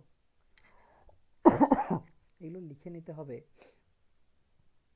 এটাই, কে শুনছে কে শুনছে না বুঝতে পারছি না, আমি বলেই যাচ্ছি শুধু শুধু। হুম। আমিও শুনতে পাচ্ছি স্যার। আহ, না না, বলছি, জিজ্ঞাসা করলাম যে মাজু খাতুন সম্পর্কে আলোচনা করলাম, তার স্বামীর নাম কি বললাম, জিজ্ঞাসা করছে ওটাই, সবাই শুনছে কি না। মাজু খাতুনের স্বামী রাজেক মৃধা। হুম, রাজেক মৃধা, মৃধা ময়েরি ধয়াকার। হুম, রাজিক মৃধা। তো রাজিক মৃধা তো মৃত্যু হয়েছে বললাম, সে ছিল মোতালিফের গুরু, কিন্তু তার স্ত্রীর সঙ্গে, রাজিক মৃধার স্ত্রীর নাম হচ্ছে মাজু খাতুন। তো স্বামীর মৃত্যুর পরে মাজু খাতুন আর কার সঙ্গে গুড়ের ব্যবসা করবে, তো সেই স্বামীর যে শিষ্য মোতালিফ তার সঙ্গেই করছে। মোতালিফ আবার ওই যে বললাম যে আহ, অন্য স্ত্রীদের প্রতি বা নারীদের প্রতি একটা আকর্ষণ তার রয়েছে, যৌবন বয়স। মাজু খাতুনের প্রতি তার কোনো আকর্ষণ নেই, সে তার শুধু সহকর্মী হিসেবেই তার সঙ্গে কাজ করে। যেহেতু মাজু খাতুন একজন মানে কাজে পটু, কিন্তু দেখতে সুন্দর নয়, কাজে পটু। আর মাজু খাতুনে আর রাজিক মৃধার কিন্তু একটা মেয়ে ছিল, ঠিক আছে? সেই মেয়ের বিয়ে হয়ে গেছে কাঠিখালি নামক একটা জায়গায়, কাঠিখালির শেখদের সাথে বিয়ে হয়ে গেছে মাজু খাতুনের মেয়ের। মানে বুঝতে পারছো মাজু খাতুন মেয়ের বিয়ে দিয়েছে, মানে বুঝতে পারছো বয়সটা কীরকম। তখনকার দিনে 30-35 এরকম বয়সে মেয়ের বিয়ে দিয়ে দিত, এখনকার দিনেও আছে। যাই হোক, ব্যাপার হচ্ছে ছোটোতেই বিয়ে হতো, 14-15 বছর বয়সে বিয়ে হতো। মোতালিফেরও যৌবন বয়স, সে কিন্তু দ্বিতীয়বার বিয়ে করেনি। এইভাবে মাজু খাতুন মোতালিফ গুড়ের ব্যবসা করছে। মোতালিফের কি বললাম যে সন্দেহ হয় মাঝে মাঝে মাজু খাতুনের ওপর যে সে গুড় টুড় চুরি করছে নাকি। তারপরে আবার সেই নারীদের প্রতি আকর্ষণের যে কথাটা বললাম, ফুলবানুর প্রতি সে আকৃষ্ট হয়েছে। ফুলবানু কে না, এলেম শেখের মেয়ে, ঠিক আছে? ফুলবানু হচ্ছে এলেম শেখের মেয়ে, সে এলাকারই। এগুলো মনে রাখবে, কার পিতার নাম কি, কার স্বামীর নাম কি, তার জন্যই ছক করতে বলেছি আমি। একটা ছক দিয়ে দেবো আমি, সেটা দেখে পরবর্তীগুলো করবে, কারণ নইলে অ্যান্সার লিখতে ভুল হবে, কে কার সঙ্গে কি সম্পর্ক সেটা ভুলে যাবে। এলেম শেখ, তার মেয়ের নাম হচ্ছে ফুলবানু। ফুলবানুর বিয়ে হয়েছিল একজনের সাথে, তার নাম হচ্ছে গফুর শিকদার। গফুর শিকদারের সঙ্গে বিয়ে হয়েছিল। গফুর শিকদার দেখতে সুন্দর ছিল না, এবং তার সঙ্গে ফুলবানু কিন্তু থাকতে পারেনি, সংসার করতে পারেনি, এবং সেখান থেকে পালিয়ে এসেছে। এবারে সেখান থেকে যখন পালিয়ে এসেছে, মানে বুঝতে পারছো, এবারে গফুর শিকদার তো আর তালাক দিচ্ছে না। তো ফুলবানু যেহেতু পালিয়ে এসেছে, এবার তালাক নেওয়ার জন্য টাকা পয়সা খরচ করেছে তার পিতা, ফুলবানুর পিতা এলেম শেখ। 5 কোটি টাকা খরচ করেছে, তখনকার দিনে 5 কোটি মানে 100 টাকা, বুঝতে পারছো। 5 কোটি টাকা খরচ করে কোনো ক্রমে মেয়েকে ছাড়িয়ে এনেছে, ঘরে রেখেছে ফুলবানুকে। আর সেই ফুলবানুর প্রতি আকর্ষিত হচ্ছে মোতালিফ। মোতালিফ বলছে ফুলবানুকে, মানে এখানে দেখা সাক্ষাৎ হচ্ছে ফুলবানুর সঙ্গে, অনেক কিছু ব্যাপার আছে, ডিটেলসে পড়লে বুঝতে পারবে। তো মোতালিব পছন্দ করছে ফুলবানুকে, ফুলবানু বলছে আমার বাবাকে গিয়ে বলবে। যখন তার পিতার কাছে যাচ্ছে মোতালিফ, এলেম শেখ বলছে এর আগে আমার মেয়ে একজনের সঙ্গে বিয়ে করেছিল, গফুর শিকদার, তাকে মনোমত হয়নি, পছন্দ হয়নি, সংসার করতে পারিনি, সংসার ভেঙে চলে এসেছে। তাকে ছাড়াতে গিয়ে আমার 5 কোটি টাকা খরচ হয়েছে, ওই টাকাটা তুমি যদি কন্যাপণ হিসেবে দাও, তাহলে আমি তোমাকে আমার মেয়েকে তুলে দিতে পারি হাতে। বুঝতে পারছো এবারে মোতালেফের চিন্তা কি। 5 কোটি টাকা তখনকার দিনে অনেক টাকা, সেটা তো তাকে জোগাড় করতে হবে। সে ভাবছে যে এমনিতে দিন আনা দিন খাওয়ার মতো, যে খেজুর গুড়ের একটা মরশুম থাকে শীতকালীন 2 থেকে 3 মাস, তারপরে তো ব্যবসা বন্ধ। আর সেই টাকাতেই তাদেরকে গোটা বছর চালাতে হয়। তারপর আবার এখানে ভাগিদার রয়েছে মাজু খাতুন, যেহেতু সে গুড়টা বানিয়ে দিচ্ছে, তাকেও অর্ধেক টাকা দিতে হচ্ছে। তো মোতালিফের সঞ্চয় নেই। সে ভাবছে যে সঞ্চয়টা কিভাবে হবে, তবে তো 5 কোটি টাকা না জোগাড় করলে আমি ফুলবানুকে কিভাবে নিকা করব। তো সে একটা এখানে ফোন দিয়ে এঁটেছিল। কি ফোন দিয়ে এঁটেছিল না, যে মাজু খাতুন সে তো তার সঙ্গে কাজ করছে, তাকে অর্ধেক টাকা তো আমাকে এখানে দিতে হচ্ছে, তাকে যদি আমি বিয়ে করে নিই, মানে তাহলে কি হবে না, সে তো আমার স্ত্রী হয়ে যাবে। আর স্ত্রীকে তো আমার টাকা দিতে হবে না আলাদা করে, তাহলে স্ত্রী হিসেবে কাজ করবে। যখন আমার 5 কোটি টাকা হয়ে যাবে, তখন আমি ফুলবানুকে বিয়ে করে নেব। মানে এখান থেকেই তার সেই ছল কপটগুলো আমরা বুঝতে পারছি। মাজু খাতুন মোতালিফ কিন্তু একই জায়গায় থাকে না, একই গ্রামে থাকে, একই জায়গায় থাকে না। মাজু খাতুন নিজের বাড়িতে থাকে, রাজেক মৃধার, তার মৃত স্বামী রাজেক মৃধার কাছে থাকে, বাড়িতেই থাকে। আর মোতালিফ থাকে নিজের বাড়িতে একা। তো এখানে দেখা যাচ্ছে যে মোতালিফ যাচ্ছে মাজু খাতুনের বাড়িতে, এবং তাকে জানাচ্ছে যে আমি তোমাকে বিয়ে করতে চাই। মাজু খাতুন কিন্তু অবাক হয়ে যাচ্ছে, বয়সে বড় মোতালিফের থেকে সে প্রথমত। দ্বিতীয়ত হচ্ছে তার গুরুদেব হচ্ছে রাজিক মৃধা, সেই রাজিক মৃধার সে স্ত্রী। তো সে ভাবছে যে একটা ইয়াং ছেলে আমার প্রতি কি করে আকৃষ্ট হলো, আমি না তো দেখতে সুন্দর, আমি তো বয়সে বড়, মোতালিফ তো চাইলে তো অনেক সুন্দর সুন্দরী মেয়ে পাবে, তার যৌবন আছে, রূপ আছে, সবই আছে, গুণও আছে, তো সে আমার প্রতি কেন আকৃষ্ট হচ্ছে? মাজু খাতুন কিন্তু প্রথমেই পরিষ্কার না বলে দিচ্ছে যে আমি কিন্তু তোমাকে বিয়ে করতে পারবো না, তোমার কোথাও ভুল হচ্ছে। তো মোতালিফ কিন্তু বারবার তাকে অনুরোধ করেছে এবং তাকে অনেক কিছু, মানে মোতালিফের কি কথার মধ্যে বিশাল ধার ছিল এবং কথা কারসাজি কিন্তু বিশাল ছিল, সেই কথার জালে কিন্তু মাজু খাতুনকে শেষ পর্যন্ত রাজি করিয়ে নেয়, জালে জড়িয়ে যায় মাজু খাতুন। এবং সে কিন্তু বিয়ে করে ফেলে মোতালিফকে। মোতালেব তার ঘরে নিয়ে আসে মাজু খাতুনকে এবং সুখের স্বপ্ন দেখতে থাকে। তারা সেই বছর বিশাল কিন্তু খেজুর রস সংগ্রহ করে খেজুর গুড় তৈরি করে ব্যবসায় অনেকটা উন্নতি করে। আর বুঝতেই পারছো মোতালেফের উদ্দেশ্য কি আছে, মোতালেফের উদ্দেশ্য আছে 5 কোটি টাকা কোনো রকমে জোগাড় করা।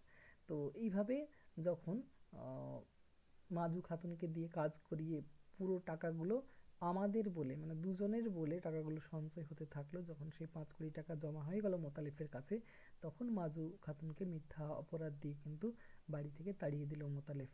এবং সেই 5 কোটি টাকা নিয়ে গেল ফুলবানুর কাছে। এখানে মাজু খাতুন বলেছিল তোমার ইয়েকে, মোতালেফকে, সেই সময় যখন তাকে তাড়িয়ে দিল মাজু খাতুনের তখন আর বুঝতে দেরি হলো না যে আমি প্রথমত সুন্দরী নয়, দ্বিতীয়ত আমি যার থেকে বয়সে বড়, আমার প্রতি কেন আকৃষ্ট হয়েছিল। দিয়ে মাজু খাতুন বলল যে তোমার গতরই কেবল সুন্দর মতি মিয়া। মতি মিয়া তাকে বলতো মোতালিফকে, ভেতর সুন্দর না, মানে তোমার গতর মানে শরীরটাই তোমার সুন্দর, তোমার ভেতরটা সুন্দর নয়। এত শয়তানি এত ছল চাতুরি তোমার মনে, গুড়ের সময় পিঁপড়ার মতো লাইগা ছিলা। গুড়ের সময় মানে যখন সিজন ছিল গুড়ের, গুড়ের সময় পিঁপড়ার মতো লাইগা ছিলা, আর গুড় যাই ফুরাইলো অমনি দূর দূর। এইভাবে বলেছিল তোমার মাজু খাতুন। এবং মাজু খাতুন বুঝতেই পারছো কষ্টে জর্জরিত হয়ে অপমানে লাঞ্ছিত সেই মাজু খাতুন নিজের বাড়িতে আবার ফিরে যায়। মোতালেফের যেটা মেন কাজ ছিল, উদ্দেশ্য ছিল, সে টাকা পেয়ে গেল, চলে গেল ফুলবানুর কাছে। এলএম শেখকে 5 কোটি টাকা দিয়ে দিল ফুলবানুর পিতাকে, এবং ফুলবানুকে নিকাহ করে বাড়িতে নিয়ে এলো। বুঝতে পারছো যে মোতালেফের স্বার্থ সিদ্ধি হলো। এবং তারপরে সে ফুলবানুকে নিয়ে প্রথম রাত থেকেই স্বপ্ন দেখতে শুরু করে। ফুলবানুও অনেক নানা রঙিন স্বপ্ন দেখতে শুরু করে এবং ভাবে যে আমাদের কষ্টের দিন থাকবে না, দুঃখের দিন থাকবে না, নায়ক নায়িকার রোমান্টিক কল্পনা যেরকম হয় সেরকম মোতালিফ স্বপ্ন দেখতে থাকে। স্বপ্নভঙ্গ কখন হয়? যখন সে আবার পরের দিন থেকে খেজুর রস সংগ্রহ করে এবং যখন তার স্ত্রীকে হেল্পার হিসেবে মাজু খাতুনের মতো সেও কাজ করবে ভেবেছিল। কিন্তু ফুলবানু শুধু রূপচর্চা করতে জানে, রূপ রয়েছে, তার গুণ কিন্তু নেই। সে কি করছে না, গুড়ে জাল দিতে জানে না, ওই যে খেজুর রসটাকে আগুনে দিতে হবে, নাড়তে হবে, দেখতে হবে, এই বিষয়গুলো কিছুই সে জানে না। সে শুধু রূপচর্চা করতে জানে। তো সেই ফুলবানু তো একবার তালাক দিয়েছে গফুর শিকদারকে, দ্বিতীয় স্বামী এখানে তার মোতালেফ। মোতালেফের সেই স্বপ্ন কিন্তু ভঙ্গ হয়ে যায়। সে ভেবেছে যে আমি জীবনে সুখ পেলাম, আত্মতৃপ্তি হলো, সুন্দর চেহারার নারীকে পেলাম, কিন্তু কাজের নারীকে কিন্তু পেলাম না। এখানে দেখা যাচ্ছে যে একদিন খেজুর গুড়ের সেই রস বানাতে, মানে রসটা দিয়ে গুড় বানাতে দিয়েছে ফুলবানুকে, আর সেই গুড়কে কিন্তু পুড়িয়ে দিয়েছে ফুলবানু রূপচর্চা করতে গিয়ে। খেয়াল করে দেখবে একটা ফেমাস গান আছে, সजना है मुझे सजना के लिए, গানটা শুনেছো কেউ? দারুণ গানটা, হিন্দি গান, सजना है मुझे सजना के लिए। রে, কেউই শোনোনি? হ্যাঁ স্যার, শোনা শোনা মনে হচ্ছে। এটা মনে হয় আশা ভোসলের কণ্ঠে, সजना है मुझे सजना के लिए। গানটা ইউটিউবে সার্চ করবে, এই সিনটা দেখতে পাবে যে সিনটা আমি বলছি। গানটা ওই সদাগর সিনেমারই গান। ওখানে অমিতাভ বচ্চন মানে মোতালিফ, ও যাচ্ছে আবার কোনো কাজে গেছে, আর এদিকে ফুলবানু গানটা করছে। ও গানটা সার্চ করে দেখবে, ফুলবানু গানটা করছে, কি করছে না, তাকে গুড় জাল দিতে বলেছে, ওই খেজুর রস চাপিয়ে দিয়ে গেছে আগুনে, আর এই রূপচর্চাতে ব্যস্ত আছে, ওই গান করছে সাজনা হে মুঝে সাজনা কে লিয়ে। তো ওই সাজতে গিয়েই কি হয়েছে না, এখানে বাঁধ সেজেছে না, গুড় পুড়ে গেছে। আর এসে ওই বুঝতেই পারছো যে ইয়ের মাথা গরম হয়ে গেছে মোতালেব, সে কঞ্চি পেটা করেছে তাকে, এসে স্ত্রীকে মার দিয়েছে। ফুলবানু রেগে আবার বাপের বাড়ি চলে গেছে। তো মানে বুঝতে পারছো যে এখানে মোতালেব বুঝতে পারলো যে এই স্ত্রীর কিন্তু রূপ আছে কিন্তু কোনো গুণ নেই। গুণ ছিল একমাত্র মাজু খাতুনের। আবার একা হয়ে গেল মোতালেব। ওইদিকে মাজু খাতুন যে সেই অপমানিত লাঞ্ছিত হয়ে গেছিল, মাজু খাতুন এতদিনে বিয়ে করে নিয়েছে আবার। কাকে বিয়ে করেছে? তার এটা তৃতীয় স্বামী। প্রথম স্বামী ছিল রাজেক মৃধা, দ্বিতীয় স্বামী ছিল মোতালেব, তৃতীয় স্বামীর নাম হচ্ছে নাদির শেখ। এইগুলো ওই জন্যই মনে রাখতে বলছি। তাহলে মাজু খাতুনকে যখন তাড়িয়ে দিয়েছিল দূর দূর করে মোতালেব, মাজু খাতুন কিন্তু একজনকে নিকাহ করেছিল গিয়ে নিয়ে, তার নাম হচ্ছে নাদির শেখ। তার সঙ্গে সুখের সংসার গড়ছে। নাদির শেখ সহজ আত্মভোলা মানুষ, ও হুকাতে টান দেয়, সে কিন্তু অত দিন দুনিয়া অত ঝামেলা টামেলাতে থাকে না। মাজু খাতুনকে বিয়ে সে করে সুখেই আছে। মোতালেব একা হয়ে গেছে, নিজের পাপ কুকর্মের সে বোঝা বইতে শুরু করেছে। ওকে ছেড়ে ফুলবানুও পালিয়ে গেল। এবার সে এই বছর গুড়ের ব্যবসা করছে, সেই খেজুর রস ফোটাচ্ছে, গুড় বানাচ্ছে। এটাতে সেরকম পারদর্শী সে নয়। সে পারদর্শী কিসে? খেজুর রস সংগ্রহে, গাছকে কিভাবে কাটলে গাছটা মরবে না, তার ক্ষতি হবে না। একবার কাটতে হবে, চাঁচতে হবে গাছটাকে, একবার হাত বোলাতে হবে, আবার চাঁচতে হবে, হাত বোলাতে হবে, এইভাবেই গাছের কাছ থেকে মানে খেজুরের রসটা সংগ্রহ করতে হবে। এই সব ব্যাপারে সে পারদর্শী। কিন্তু খেজুর রসটা সংগ্রহ করে এনে ওটাকে আগুনে জাল দিয়ে গুড় তৈরি করে পাটালি বানানো, এটাতে সেরকম সে কিন্তু পারদর্শী ছিল না, সেটা ছিল মাজু খাতুন। তো এখন সে মাজু খাতুনের অভাব অনুভব করছে এবং সে খেজুর রস দিয়ে গুড় বানাচ্ছে, গুড়ের কোয়ালিটি কিন্তু ভালো হচ্ছে না, হাটে বাজারে বিক্রি করছে, কেউ নিতে চাইছে না।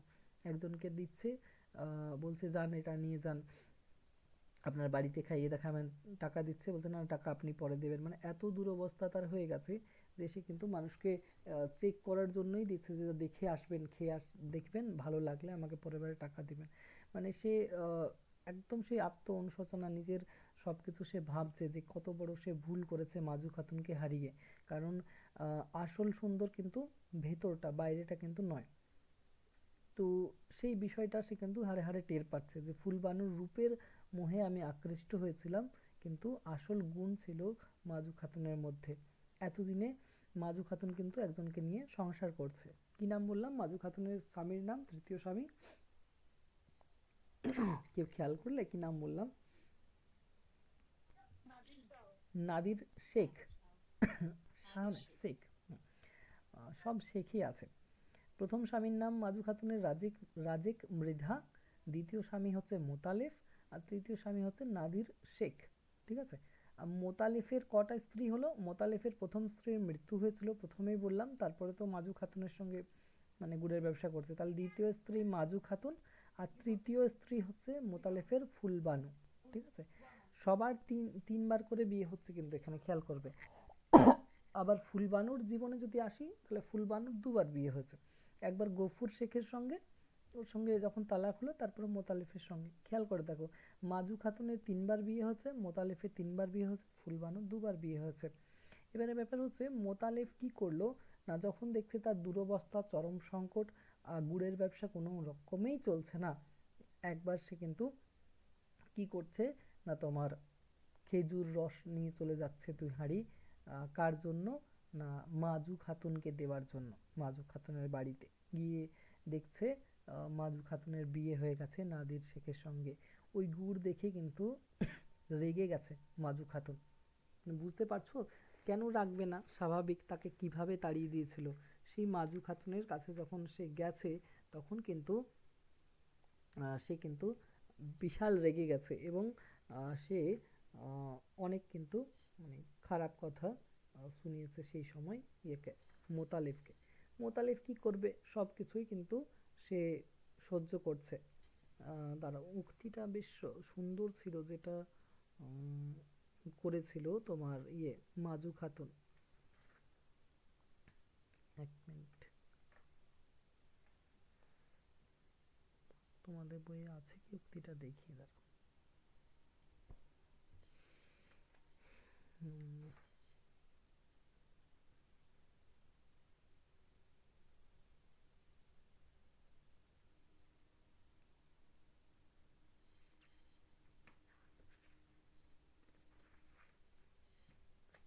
বেশ সুন্দর উক্তিটা ছিল, যেটা স্বাভাবিক তোমার ইয়ের মনে লাগবে, মানে মোতালিফের মনে লাগবে,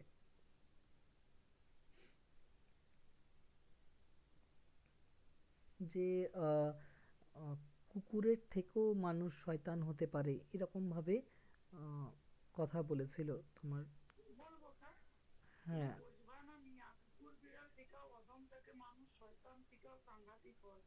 পুচ কর রস খাওয়াইতে যে আইলো আমারে, একটু হরদম নাই মনে, একটু নাচ করম নাই। হ্যাঁ, এটা কত পেজে আছে বলো তো, মানে কোন অংশে আছে? 191, 191। 191। হ্যাঁ হ্যাঁ, এটার গল্পটাই তোমাদের তো দেওয়া আছে। মাজু খাতুন বলল, তুমি বোঝবা না মিয়া, কুকুর বিড়াল থেকেও অধম থাকে, মানুষ শয়তান থেকেও সাংঘাতিক হয়। পুচ করো মানে জিজ্ঞাসা করো, রস খাওয়াইতে যে আইলো আমারে, একটুও ভয় ডর নাই মনে, একটুও কি নাচ শরম নাই, মানে লজ্জা নাই তোমার? আমাকে তো সেই যখন গুড়ের সময় হচ্ছিল তখন তো আমাকে ভালোভাবে ডেকে নিয়ে গেছিলো, তারপরে কি করেছে সেগুলো আর সে কিন্তু এভাবে বলছে না। নাদির শেখ যেহেতু তার স্বামীর কাছে এগুলো আর সামনে কি করে বলবে যে এরকম ঘটনা ঘটেছে আগে? নাদির শেখ সে বললাম যে আত্মভোলা মানুষ, সে এগুলোতে কান দেয় না, কিন্তু সে কিন্তু সেইভাবে কথাটা শুনিয়ে দিল মোতালেফকে। মোতালেফ কিন্তু আবার চেষ্টা করেছিল পরবর্তীকালে যাওয়ার সেখানে মাজু খাতুনের ওখানে, এবং সেখানে গিয়ে বসেছে কার সঙ্গে? না, নাদির শেখ।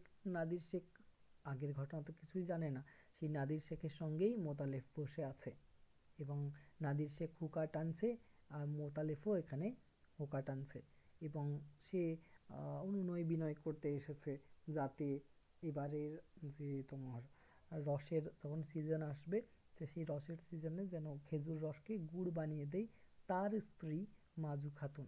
ওটা নাদির শেখকে রিকোয়েস্ট করতে এসেছে। নাদির শেখ বসে আছে, হুকা টানছে, এদিকে মোতালেফও হুকা টানছে, এবং ওইদিকে দেখা যাচ্ছে যে সেই বাখারির যে বেড়া রয়েছে, বাড়িতে বেড়া যেগুলো থাকে, তো সেই বেড়াতে, গ্রামের বাড়ি বুঝতেই পারছো কীরকম থাকে, সেই বাগান বাড়ি থাকে, সেই বেড়ার আড়াল থেকে দেখছে মাজু খাতুন, এবং তার চোখগুলো ছলছল করে উঠছে, তাকিয়ে আছে সে মোতালেফের দিকে। মোতালেফও কিন্তু দেখতে পেয়েছে যে ওই বেড়ার আড়ালে কিন্তু মাজু খাতুন তার দিকে তাকিয়ে আছে। অর্থাৎ কি, আগের যে একটা প্রেম বা টান, ঘর সংসার করা, সব কিছুই যেন সেই ফ্ল্যাশব্যাকের মতো তাদের মনে দেখা দিচ্ছে। মাজু খাতুনের চোখ ছলছল করছে, অর্থাৎ কি, সে ক্ষমা করেও যেন ক্ষমা করতে পারছে না, এবং প্রেমের কাছে সব কিছুই যেন তুচ্ছ হয়ে যাচ্ছে। এত তার সঙ্গে অত্যাচার অন্যায় হয়েছে, সব কিছু কিন্তু তুচ্ছ হয়ে যাচ্ছে। মাজু খাতুন কিন্তু এগুলো ভেবে ভেবে তাকাচ্ছে মোতালেফের দিকে, চোখ থেকে তার জল পড়ছে। ওই, আর ওই আড়াল থেকে যে দেখছে সেটাও দেখে ফেলেছে মোতালেফ, এবং মোতালেফ হুকাতে টান দিচ্ছে। নাদির শেখ আহ, সেই মুহূর্তে একটা কথা বলেছিল, মোতালেফ কিন্তু হুকাতে টান দিচ্ছে আর চোখগুলো তার আছে কিন্তু সেই একদম মাজু খাতুনের দিকে তাকিয়ে আছে, ওই বেড়ার পিছনে মাজু খাতুন আছে।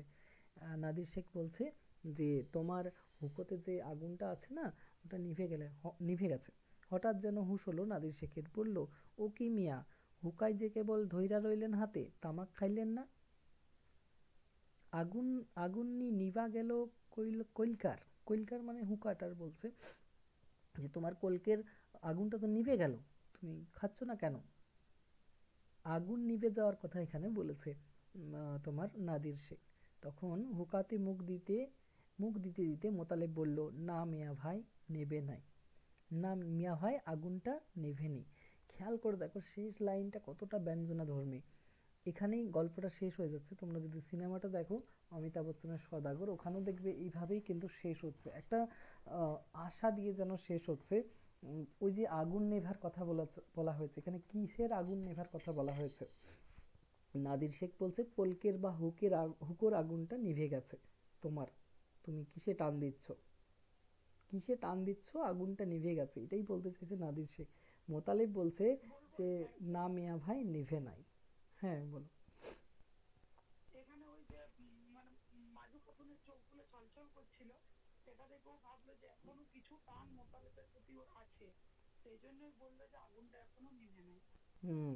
মোতালেব বুঝতে পেরে গেছে আসলে মাজু খাতুনের যে দুর্বলতার দিকটা, সেটা চোখেই বলে দিয়েছে মাজু খাতুনের, যে তার চোখ দিয়ে জল পড়ছে, অর্থাৎ এখনো কিছুটা বাকি আছে, মাজু খাতুনের হৃদয়ে এখনো মোতালেফের জন্য জায়গা আছে। এবং সে বুঝতে পারছে যে গুড়ের যে কারবার হবে, সেটা কিন্তু সে আরো এগিয়ে নিয়ে যেতে পারবে। এত বিশ্বাসঘাতকতা, এত ছলচাতুরির পরেও সে বুঝতে পেরে গেছে মাজু খাতুনের মনের অন্তরের যে অবস্থা, তার জন্য সে বলছে না মিয়া ভাই নেবে নাই। অর্থাৎ খেয়াল করে দেখো এরপরে আরো কি কাণ্ড ঘটতে পারে। একটা অতৃপ্ততা তো আছেই এখানে, যে এবারে কি মাজু খাতুনকে নাদির শেখের কাছ থেকে ছাড়িয়ে নিয়ে যাবে মোতালেব কোনো রকমে। আমরা বলতে পারি যে হ্যাঁ পারবে, পারবেই তো, স্বাভাবিক এটা। মাজু খাতুনের আহ, অন্তর্দ্বন্দ্ব যেটা, সেটা তো বুঝে গেছে এখানে মোতালিফ। আর তাছাড়া মোতালিফের কথার কারসাজিও বিশাল রয়েছে। তো তার জন্য হয়তো পরবর্তীকালে আমরা দেখতে পেতে পারি যে মাজু খাতুনকে সে ভুলিয়ে আবার নিয়ে গেছে। এবারে কিন্তু কোনো স্বার্থ সেরকম নেই, কারণ এবারে জীবন সংগ্রামে সে কিন্তু হেরে গেছে মোতালেব। আর কোনো উদ্দেশ্য নেই ফুলবানুর মতো কোনো মেয়ের দিকে তাকানো, কিংবা থাকতেও পারে পরবর্তীকালে, এখন নেই হয়তো, এখন তার শোচনীয় অবস্থা। তো এই যে ভাবনা চিন্তাগুলো ক্রিয়েট হচ্ছে, এগুলো কিভাবে হচ্ছে পাঠকের মনে অতৃপ্ততা আসছে একটা, যে গল্পটা এইভাবে কেন শেষ হলো, কাহিনীটা এভাবে কেন শেষ হলো, এরপরে কি হতো। এটাই হচ্ছে ছোট গল্পের সার্থকতা। ওই যে বললাম, অন্তরে অতৃপ্তি রবে সাঙ্গ করি মনে হবে, শেষ হয়ে হইল না শেষ। তো ছোট গল্পের যা কিছু বৈশিষ্ট্য আছে, এটা যদি আসে যে রস গল্পটি ছোট গল্প হিসেবে সার্থক কিনা, তাহলে আমরা প্রথম প্রথম লাইনগুলো একদম শুরু থেকে মেলাবো ওই কবিতা বর্ষা যাপন কবিতার যে ঘটনাটা, দেখো পরপর লাইনগুলো কিভাবে মিলছে। কবিতাটার প্রথম লাইনটি কি ছিল না, ছোট প্রাণ ছোট ব্যথা ছোট ছোট দুঃখ কথা, নিতান্তই সহজ সরল। সহজ সরল ভাষা আছে, এবং ছোট প্রাণ ছোট ব্যথা, এখানে সারা জীবনের কাহিনী কিন্তু বলা হয়নি, জীবনের কোনো একটা অংশের ঘটনাকে দেখানো হচ্ছে, কিন্তু তার মধ্যে পুরো সামগ্রিক জীবনকে দর্শানো হচ্ছে। অর্থাৎ বিন্দুর মধ্যে সিন্ধুর দর্শন যেরকম বলি না, সেরকমই দেখো জীবনের একটা পার্ট দেখানো হচ্ছে। মোতালেফের যৌবন বয়স, বাচ্চার সময় তো দেখানো হয়নি, ছোটবেলাও দেখানো হয়নি, বৃদ্ধাবস্থাকেও দেখানো হয়নি, শুধু যৌবন অবস্থাকে দেখানো হয়েছে। অথচ তার পাস্ট, তার ফিউচার সবকিছুই যেন আমরা দেখতে পাচ্ছি। অর্থাৎ কি অল্পের মধ্যে বৃহত্তর আমরা কিন্তু এখানে স্বাদ নিতে পারছি। এটাই ছোট গল্পের একটা বৈশিষ্ট্য, ছোট প্রাণ ছোট ব্যথা ছোট ছোট দুঃখ কথা। জীবনের ছোট ছোট ঘটনা এখানে দেখানো হবে, খুব বড় বিশাল কিছু কিন্তু আয়োজন হয় না। নিতান্ত সহজ সরল, মানে সহজ সরল উপস্থাপনা হবে, ভাষাটাও হবে সহস্র বিস্তৃতি রাশি প্রত্যহ যেতেছে ভাসি তারই দু চারটি অশ্রুজল। দৈনন্দিন জীবনে ছোটখাটো ঘটনাগুলোকে উপজীব্য করেই কিন্তু ছোট গল্প রচিত হবে। অর্থাৎ আমাদের মনে হবে না যে এই ঘটনাটা তো কোনোদিনও শুনিনি, এরকম তো শুনিনি, আমরা জানবো যে হ্যাঁ এরকম তো স্বাভাবিক ঘটেই, এটা তো আমাদের চেনা বাস্তব, অতি চেনা বাস্তব। খেজুর রসের কারবার করতে তো দেখেছি মানুষগুলো কতটা পরিশ্রম করে, কত কষ্ট করে খেজুর রসের জাল দিয়ে গুড় বানাচ্ছে, বাজারে বিক্রি করছে, তাদের জীবনে এরকম থাকতেই পারে। তো অনেক কিছু ঘটনা যেগুলো আমরা সাধারণত আমাদের জীবনে দেখতে পেয়ে থাকি, সেগুলো এখানে দেখতে পাচ্ছি। নাহি বর্ণনার ছটা ঘটনার ঘনঘটা, নাহি তত্ত্ব নাহি উপদেশ। এখানে কোনো তত্ত্ব বা উপদেশও কিন্তু নেই, আর কোনো ঘটনার ঘনঘটাও নেই, বড় করে কোনো ঘটনা ঘটা করে দেখাচ্ছে। বর্ণনার বিশাল বাহুল্য উপন্যাসের মতো রয়েছে, চরিত্র প্রচুর রয়েছে, এক গাদা চরিত্র এসে ভিড় করছে, উপকাহিনী রয়েছে, কিছু থাকবে না ছোট গল্পে এগুলো। অন্তরে অতৃপ্তি রবে সাঙ্গ করি মনে হবে, শেষ হয়ে হইল না শেষ। তো অতৃপ্তিদায়ক পরিণতি, এটা তো ছোট গল্পের সব থেকে একটা বড় বৈশিষ্ট্য, যেটা আমরা এখানে দেখতে পাচ্ছি। অন্তরে অতৃপ্তি রবে সাঙ্গ করি মনে হবে, শেষ হয়ে হইল না শেষ। তো শেষ হয়ে কিন্তু যে শেষ হলো সেটা আমাদের মনে হচ্ছে না। অনেকটা দেখবে পোস্টমাস্টার গল্প দেখবে, ওটা তো এরকম আছে না, পোস্টমাস্টার সমস্ত ছোট গল্পেই থাকে যদিও, তো উদাহরণ জাস্ট বলছি যে পোস্টমাস্টার গল্পটা আশা করি পড়েছো। পোস্টমাস্টার যখন সেই বালিকা রতনকে ছেড়ে চলে যাচ্ছে কিছুদিনের মধ্যে, রতন সেই অনাথিনী বালিকা যে পোস্টমাস্টারের প্রতি অনেকটা আকৃষ্ট হয়েছিল, ডিপেন্ড হয়ে গেছিল তার উপর, তাকে অবলম্বন করে ফেলেছিল, এবং সেই পোস্টমাস্টার যখন তাকে ছেড়ে চলে যাচ্ছে, তখন কত কষ্ট হতে পারে রতনের। সেই পোস্টমাস্টারের যে কুঠিটা আছে, সেই কুঠি বা ঘরটা আছে, সেটার চারিদিকে সে ঘুরে বেড়াচ্ছে শুধু বিষণ্ণ মনে। এটাই দেখতে পাচ্ছি আমরা সেই পোস্টমাস্টার গল্পে। আর পোস্টমাস্টার যখন চলে যাচ্ছে, তার আগে তো সে বলেছিল, যখন বলছে না আমাকে নিয়ে যাবে না গো দাদা বাবু, তখন পোস্টমাস্টার বলেছিল তা কি করে হয়, অর্থাৎ একটা বিবাহযোগ্য মেয়ে, তখনকার দিনে 13-14 বছর বয়সে বিয়ে হয়ে যেত, সেই মেয়েটাকে সে কিভাবে নিয়ে যাবে? সেই অনাথ মেয়েটার না পরিচয় কুল কিছু নেই। সে নিজের গ্রামে গিয়ে বা শহরে গিয়ে বলবেই কি যে এটা কোথাকার মেয়ে, কিভাবে আনলো? বা তাকে বিয়ে করে সংসারই বা কিভাবে করবে যার কুল জাতি কিছুই নেই, চিহ্ন কোনো নেই? তো এই জন্য সে কিন্তু নিয়ে যায়নি সেই মেয়েটাকে। আর আবার যখন সেই নৌকাতে পালে হাওয়া লেগে গেছে, যখন ছাড়তে শুরু করেছে, তখন তার মনে হচ্ছে অনাথিনী বালিকাটাকে নিয়ে গেলে ভালো হতো। কিন্তু ততক্ষণে আর সময় নেই, পার হয়ে গেছে সময়। এদিকে পোস্টমাস্টারের সেই যে কুঠিটা, তার চারিদিকে দেখা যাচ্ছে অনাথিনী বালিকা সেই রতন ঘুরে বেড়াচ্ছে। মানে কিরকম একটা শেষ হয়েছে, একটা ইয়ে দিয়ে, করুণ রস দিয়ে কিন্তু শেষ হচ্ছে। তো সমস্ত ছোট গল্পই এভাবে কিন্তু শেষ হয়। তো যেগুলো এইভাবে শেষ হবে বা সব ক্রাইটেরিয়াগুলোকে ফুলফিল করবে, সব বৈশিষ্ট্যগুলোকে মেনে নেবে ছোট গল্পে, সেগুলোকে আমরা ছোট গল্প হিসেবে সার্থক বলবো, একদম মূল্যায়নের শেষ যে পয়েন্টটা থাকবে। তো আশা করি বুঝতে পারলে। রস গল্পটা যদি পড়তে সময় না হয়, বাসে ট্রেনে কোথাও যাচ্ছ, অমিতাভ বচ্চনের সওদাগর মুভিটা দেখে নেবে। যে 2 ঘন্টা, আশা করি 2 ঘন্টা 2.5 ঘন্টার একটা সিনেমা, ওটা দেখলেও অনেকটা বুঝতে পারবে এই বিষয়টা। এই সিনেমাটা, এই স্ক্রিপ্টটাকে হিন্দিতে কনভার্ট করা হয়েছে, অনুবাদ করে তারপরে সিনেমাটা করা হয়েছে। উইকিপিডিয়াতে সার্চ করলে দেখতে পাবে সওদাগর মুভিটার যেটা রাইটার, সেটা কিন্তু নরেন্দ্রনাথ মিত্র। শুধু এটা নয়, তার অনেক উপন্যাস গল্পকে কিন্তু চলচ্চিত্রতে উপস্থাপন করা হয়েছে। কারো বুঝতে অসুবিধা হয়েছে? হয়নি? আচ্ছা, তো হুম, এবারে দেখো আমি, হ্যাঁ, কয়েকটা প্রশ্ন আলোচনা করি। ছোট গল্প হিসেবে সার্থক কিনা, এটা তো বুঝতে পারলে যে ছোট গল্প হিসেবে সার্থক, সব ক্রাইটেরিয়াগুলো ফুলফিল করছে, মানে সমস্ত বৈশিষ্ট্যকে মেনে চলছে। নামকরণের সার্থকতা, রস গল্পের নামকরণের সার্থকতা। আচ্ছা, যখন কোনো কিছুর নামকরণের সার্থকতা আসবে, শুধু আমি এই প্রশ্নটা এই গল্পের কথা বলছি না, উপন্যাস, নাটক, যে কোনো কিছুর নামকরণের সার্থকতা, ভূমিকাটা ভালোভাবে তৈরি করে রাখবে। একটা তো নামকরণের সার্থকতা আসবেই। তো ভূমিকাটা সেইভাবে তৈরি করবে যে সাহিত্যের ক্ষেত্রে হচ্ছে নামকরণ একটা খুবই গুরুত্বপূর্ণ বিষয়, এবং সেই নামকরণটা আমাদের বাস্তব জীবনে যেরকম আমরা নাম দিয়ে থাকি সেরকম কিন্তু মোটেও নয়। বাস্তব জীবনে আমরা দেখি যে কালো মেয়ের নাম দেওয়া হয়েছে পূর্ণিমা, কালো ছেলের নাম দেওয়া হচ্ছে গোরা। হতেই পারে যে বলতে জানে না, বোবা মেয়েটা দেখা গেল, সে তার নাম দেওয়া হচ্ছে সুভাষিনী। মেয়েটার নাম দেওয়া হলো সরস্বতী, কিন্তু সে পড়াশোনাই করলো না। খেয়াল করে দেখবে এরকম বাস্তব জগতে আছে। নামটার সঙ্গে তার কোনো মিল নেই। নাম দেওয়া হচ্ছে শান্তনু, অথচ সেই ছেলেটাই বেশি চঞ্চল পাড়ার মধ্যে। তো বাস্তব জগতে আমাদের নামের কোনো তাৎপর্য কিন্তু থাকে না, নাম দেওয়া হয় এক, বিপরীত হয়। সাহিত্যের ক্ষেত্রে কিন্তু এটা বিশাল শক্তপোক্ত, সাহিত্যের নামকরণ কিন্তু খুবই গুরুত্বপূর্ণ। একটা সংবাদপত্রে যেরকম শিরোনাম থাকে, হেডিং বা হেডলাইন যেটাকে আমরা বলি, সেই রকমই নামকরণ কিন্তু সাহিত্যের ক্ষেত্রে একটা গুরুত্বপূর্ণ বিষয়। নামকরণটা দেখেই কিন্তু ওটা পড়তে চাইবে। যেরকম দেখো, রস গল্পটা, এটা মনে হবে যে কিসের রসের কথা বলা হচ্ছে। যদি বলি ডোমের চিতা, ডোমের চিতা, যে ডোম সবার চিতা সাজায়, সেই ডোমেরই আবার চিতা, এটা কিরকম গল্পটার নাম? তো চতুর্থ পানিপথের যুদ্ধ। আচ্ছা, পানিপথের তো 3টে যুদ্ধ হয়েছে, 4 নম্বর যুদ্ধ কখন হলো আমি তো জানি না, চতুর্থ পানিপথের যুদ্ধ। তাহলে এই গল্পটার মধ্যে নিশ্চয়ই কিছু আছে। বুঝতে পারছো যে নামকরণগুলো এইভাবেই, মূলত নামকরণগুলো ব্যঞ্জনাধর্মীই দেওয়া হয় ছোট গল্পের ক্ষেত্রে। এখানে রস গল্পে আমরা দেখতে পাচ্ছি যে রস গল্পটাও ব্যঞ্জনাধর্মী নামকরণ। তো আমাকে ভূমিকাতে এরকম লিখতে হবে যে সাহিত্য ক্ষেত্রে কিন্তু নামকরণ খুবই তাৎপর্যপূর্ণ বিষয় একটা। এই নামকরণটা বিভিন্নভাবে হয়ে থাকে, বিষয়ভিত্তিক, চরিত্র নির্ভর, কিংবা ব্যঞ্জনাধর্মী।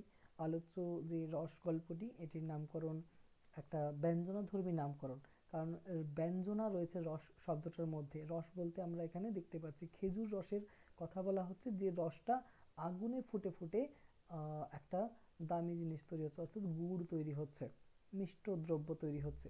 আবার আমরা দেখতে পাচ্ছি যে মানুষের জীবন রসেরও কিন্তু এখানে কথা বলা হচ্ছে। আবার রস শব্দটা বিভিন্নভাবে ব্যবহার করা হচ্ছে, যে কোনো নারীকে রসের হাঁড়ির সঙ্গে তুলনা করা হচ্ছে, অর্থাৎ কোনো যুবতী নারী তার যৌবন পরিপূর্ণ ত্বকেও রসের হাঁড়ির সঙ্গে তুলনা করা হচ্ছে। আবার সেই রসবতী নারীর দিকে তাকাচ্ছে কে, মোতালিফ, তার খারাপ। তো যৌবন সময়টাকেও রসের সঙ্গে তুলনা এখানে করা হচ্ছে। আবার জীবন রসেরও মানে কথা এখানে বলা হচ্ছে। সেই খেজুর রস, অর্থাৎ খেজুর রসটা যেভাবে ফুটে ফুটে গুঁড়ো তৈরি হচ্ছে একটা জিনিস, সেই রকমই জীবন রস এটাও কিন্তু তাদের সেই তিলে তিলে শেষের দিকে মানুষগুলো বুঝতে পারছে আসলে জীবন কি। জীবনে কিন্তু রূপটাই আসল নয়, গুণটাই হচ্ছে আসল। তো বুঝতেই পারছো রস শব্দটা এখানে কতটা তাৎপর্যপূর্ণ, দ্ব্যর্থবোধক শব্দ হচ্ছে এখানে রস। বাইরের অর্থে আমরা খেজুর রসের কথা এখানে জানতে পারছি, ভেতরের অর্থে এখানে আমরা জীবন রসের কথা জানতে পারছি। জীবন রসের রসিক সেই লেখকও কিন্তু এখানে সেই জীবন রসের কথাকেই উদ্দেশ্য করে গল্পটার নাম দিয়েছেন রস। হিন্দিতে এটার নাম দেওয়া হয়েছে সিনেমাতে সওদাগর। সওদাগর মানে ব্যবসাদার। এবারে ওখানেও দেখো নামকরণের তাৎপর্য আছে। সওদাগর কিসের সওদাগর না, তোমার খেজুর রসের বা সেই গুড়ের সওদাগর প্লাস জীবনেরও সওদাগর। দেখো খেয়াল করে ওখানেও নামটা কিন্তু তাৎপর্যপূর্ণ, ব্যবসাদার। কিসের ব্যবসাদার? এখানে জীবনেরও ব্যাপারই কিন্তু। কে এখানে রসের কারবারি? রসের কারবারি এখানে মোতালেফ। মোতালেফের চরিত্র যদি আলোচনা করা হয় তাহলে আমরা দেখতে পাবো মোতালেফ চরিত্রটা কীরকম। প্রথমত চরিত্রহীনও তাকে বলা যাবে, কারণ চরিত্র বলে কিছু নেই। 3বার বিয়ে হয়েছে, নারীদের প্রতি একটা আলাদা দৃষ্টি আছে, সুন্দর মুখের দিকে সে তাকায়, নারীর প্রতি আকৃষ্ট হয়ে ফুলবানুর চেহারার প্রতি আকৃষ্ট, তার জন্য সে ফুলবানুর কাছে যাচ্ছে, তাকে নিকাহ করছে 5 কোটি টাকা দিয়ে। এজন্য সে মাজু খাতুনের সঙ্গে স্বার্থপরতা করছে। অর্থাৎ তার চরিত্রের অন্যতম প্রধান বৈশিষ্ট্য হচ্ছে স্বার্থপরতা, দ্বিতীয় হচ্ছে চরিত্রহীনতা, এটা একটা। তবে কি সে কর্মঠ, একজন দক্ষ শিল্পী বলতে পারি তাকে আমরা। কারণ যখন সে কাজ করে, ওই খেজুর রসের সংগ্রহ করে খেজুর রস, তখন কিন্তু সে কিন্তু সেখানে তার কোনো সেরকম কোনো খারাপ কিছু দেখা যায় না। সে কিন্তু মন দিয়ে কাজ করে, সেদিক থেকে সে পারদর্শী, পটু, এবং সে জানে কিভাবে একটা গাছ থেকে খেজুর রস বার করতে হয়। একবার হাত বোলাতে হয়, আবার সেই ছুরি দিয়ে সেটাকে চাপতে হয়, আবার হাত বোলাতে হয়, আসলে গাছটা যাতে মরে না যায়। তো এইভাবে খেজুর রসে সংগ্রহ করে এবং বাজারে বিক্রি করে। এই জায়গাটা কিন্তু সে একদম কর্মঠ পরিশ্রমী একজন যুবক। চরিত্রের দিক থেকে কিন্তু সে চরিত্রহীন, সুন্দরী মুখের দিকে সে তাকিয়ে বেড়ায়। আর সে কিন্তু একজন স্বার্থপর মানুষ, সে কিন্তু স্বার্থপরতা করেছে মাজু খাতুনের সঙ্গে। পরবর্তীতে যে করবে না এটা নিয়ে কিন্তু পাঠকদের মনে মানে সন্দেহের কোনো অবকাশ নেই, যে করতেই পারে, স্বাভাবিক। মাজু খাতুন চরিত্রটাকে যদি আমরা বিচার করি, তো মাজু খাতুন চরিত্রটা কিরকম দেখতে পাচ্ছি। আচ্ছা এটা আমি বলছি না, তোমরাই বলো কি কি বৈশিষ্ট্য হবে মাজু খাতুনের চরিত্রে। এক একটা পয়েন্ট বলো তো কি কি হবে, বলতে পারবে কেউ? প্রথমত হবে কর্মঠ। হ্যাঁ, কর্মঠ পরিশ্রমী। দ্বিতীয় কথা হচ্ছে সে অল্পতে অন্যকে বিশ্বাস করে। তারপরে হচ্ছে নিজের প্রতি তার কোনো মোহ নেই। সে জানে যে সে দেখতে সুন্দর নয়, তবু মোতালেব তাকে বিয়ে করতে চাইছে। তারপরে সংসারের প্রতি সে মানায় গুছায় থাকছে, সমস্ত কাজ করছে, রং তৈরি করছে। আবার পরবর্তীকালে যখন তাকে বিট্রে করা হচ্ছে তখন সে প্রতিহিংসার ভাবও দেখাচ্ছে, কিন্তু আলটিমেটলি সে তার হৃদয়ের কাছে ছেড়ে দিয়ে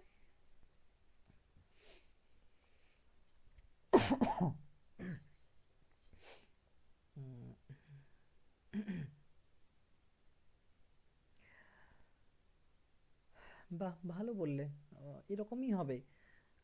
মাজু খাতুন চরিত্রের মধ্যে আমরা দেখতে পাচ্ছি যে একটা আহ, গৃহিণীর যে ইয়েগুলো, গুণগুলো সমস্ত কিন্তু আছে, যার সঙ্গে সে সংসার করছে মন দিয়ে করছে। কিন্তু প্রথম স্বামী তার ছিল রাজিক মৃধা, তার তো মৃত্যু হয়েছে, ফলে সে মোতালেফকে বিয়ে করছে। মোতালেফের এক কথাতে সে রাজি হয়নি, জানে যে এত যৌবনের একটা একটা পুরুষ যুবক, সে আমাকে কেন বিয়ে করতে আসবে, নিশ্চয়ই কোনো স্বার্থ আছে, সে বুঝে গেছে।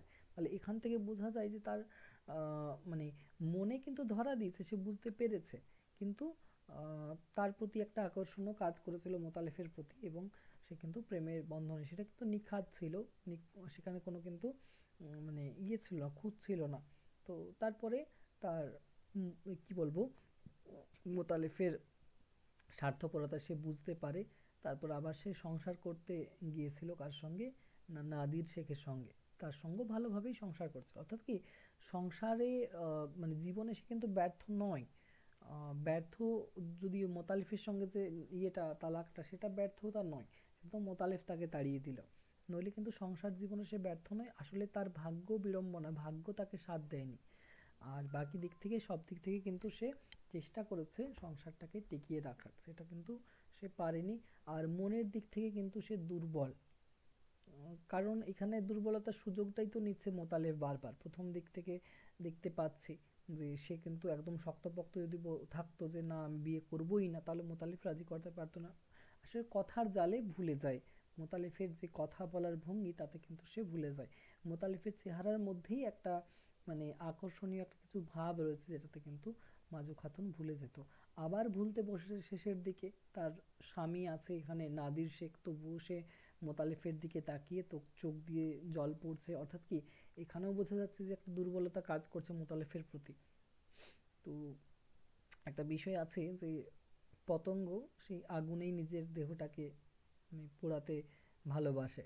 তো সে জানে যে আগুনটা আমার মৃত্যুর কারণ, তবু সে আলোর দিকে ছোটে। তো সেই রকমই উপায় অবলম্বন সে কিন্তু মাজু খাতুনের কাছে মোতালেফি, সে জেনে শুনে যেন আবার সেই আগুনে পুড়তে চাইছে। তো যাই হোক, এখান থেকে আমরা বলবো সে কিন্তু মানে বিশ্বাস করে ফেলছে সহজে। আচ্ছা, ফুলবানু একটা চরিত্র আছে এখানে, এটাকে প্রধান চরিত্র বলা যাবে না, পার্শ্ব চরিত্রই বলা যাবে। ফুলবানু কি রকম বলতে পারবে কেউ? ফুলবানু হ্যাঁ, চরিত্রটা কি? চেষ্টা করছি ফুলবানুটা। হ্যাঁ।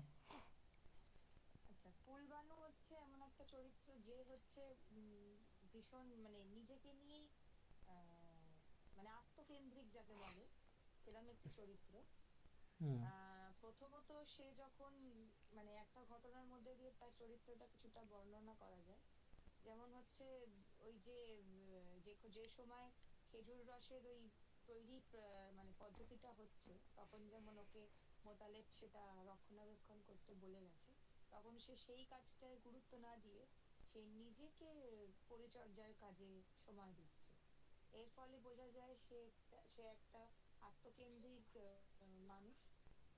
এবং তার ফলে এবং এটাও একটা প্রথম দিক, এবং দ্বিতীয় দিক এটাও বলা যায় তার মোতালেফের প্রতি সেরকম কোনো মানে সংসার করার মন বা ভালো লাগার মন তৈরি হয়েই ওঠেনি। নয়তো সাধারণ একটা মানে যেখানে তার ভুল, সেই ভুলটার উপর কেন্দ্র করে যখন মোতালেব তার উপর রেগে যায়, তো সেই ঘটনাটায় সে তাকে ছেড়ে চলে যাবে না। তো সাংসারিক সে নয়, সে কিছুটা মানে কিছুটা না, পুরোটাই আত্মকেন্দ্রিক প্রকৃতির একটি মেয়ে আর কি। হুম, ভালোই বললে। এইগুলোই সাজিয়ে সাজিয়ে প্যারা চিহ্ন করে, মানে একটা করে পয়েন্ট মনে রাখলে আমার মনে হয় লিখতে পারবে। যেমন তাকে আমরা কি বলবো, সুখ পাখি বলবো। মানে সুখেরই সে কিন্তু যেখানে বসবাস সেখানেই সে থাকবে। প্রথম স্বামীর নাম হচ্ছে গফুর শিকদার, তাকে সে কিন্তু ছেড়ে এসেছে। সে বয়সে বুড়ো ছিল, দেখতেও সুন্দর ছিল না। অর্থাৎ এখান থেকে বোঝা যাচ্ছে যে সৌন্দর্যের একটা ব্যাপার আছে, মুখের দিকে মুখশ্রী দেখেও কিন্তু সে পালিয়েছে, ওই গফুরের সঙ্গে সংসার করতে পারেনি। দ্বিতীয়ত মোতালেফের সঙ্গেও সংসার করতে পারেনি। সংসারে বলে না যে অনেকগুলো বাসন একসঙ্গে থাকলে টুংটাং আওয়াজ তো ঠোকাঠুকি হবেই। তো সংসারে এরকম ঝগড়াঝাটি তো লেগেই থাকবে। এগুলো যদি মানে সবগুলোকেই যদি জাস্টিফাই করা হয়, ছোট ছোট ব্যাপারগুলো, হাসি কান্না তো থাকবেই।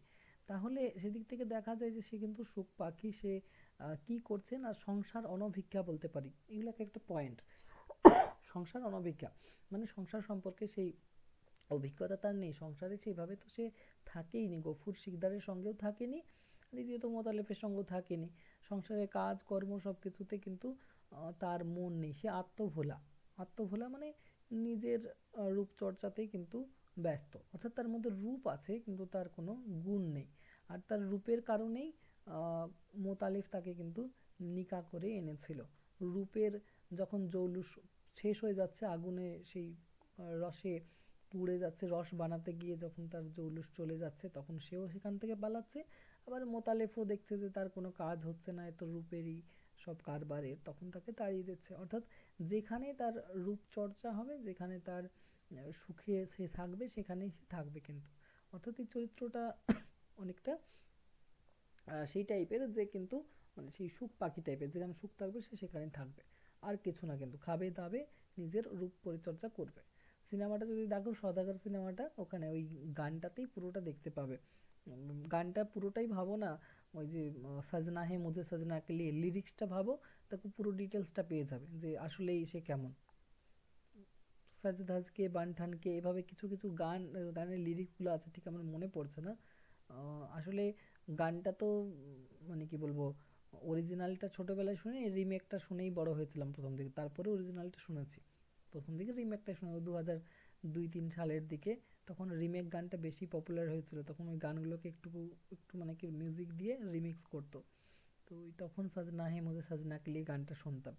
তারপরে পরবর্তীতে যখন মানে গানের প্রতি একটু মানে সেই অভিজ্ঞতা হলো, জানলাম, তখন দেখতে পাচ্ছি যেগুলো আশা ভোসলে, লতা মঙ্গেশকর ওনাদের কণ্ঠে গানগুলো গাওয়া, বেশ ভালো। সওদাগর সিনেমাটা দেখো না তো, সিনেমাটা দেখলে আমার মনে হয় তোমার গল্পটা পুরোটাই জানা হয়ে যাবে। তো যাই হোক, তাহলে এখানে বেশ কয়েকটা চরিত্র আছে, এখানে চরিত্র বলতে প্রধান চরিত্র দুটো, মাজু খাতুন, মোতালেব, ফুলবানু আছে। আর বাকিগুলো একদমই অপ্রধান চরিত্র, নামগুলো শুধু মনে রাখতে হবে। দেখি কার কতটুকু মনে আছে। কয়েকটা প্রশ্ন করছি ভেতর থেকে, প্রশ্ন যেগুলো আমি একবার করে বলেছি কিন্তু। আচ্ছা, মাজু খাতুনের স্বামীর নাম কি, প্রথম স্বামীর নাম কি? রাজেক মৃধা। রাজেক মৃধা। আচ্ছা, মাজু খাতুনের কোনো সন্তান ছিল? একটি মেয়ে ছিল। হ্যাঁ, প্রথম পক্ষের স্বামী রাজেক মৃধার একটি মেয়ে ছিল, যার বিয়ে হয়েছে কাঠিখালির শেখদের সঙ্গে, এরকমই লেখা আছে, আর কিছু লেখা নেই। কাঠিখালির, কাঠিখালি একটা জায়গার নাম, সেখানকার শেখদের বাড়িতে বিয়ে হয়েছে তার প্রথম মানে পক্ষের স্বামীর মেয়ের। দ্বিতীয় স্বামী কে মাজু খাতুনের? মোতালেব। মোতালেব। মোতালেব। আর তৃতীয় স্বামী? নাদির শেখ। নাদির শেখ। নাদের শেখ। হুম। আচ্ছা, মোতালেবের প্রথম স্ত্রীর নাম কিন্তু দেওয়া নেই, প্রথম স্ত্রীর মৃত্যু হয়েছে এটাই শুধু জানা গেছে, আর কিছু না, প্রথম স্ত্রী কম বয়সী মারা গেছে। দ্বিতীয় স্ত্রী কে মোতালেবের? মাজু খাতুন। মাজু খাতুন। আর তৃতীয় স্ত্রী? ফুলবানু। ফুলবানু। আচ্ছা, ফুলবানুর পিতার নাম কি?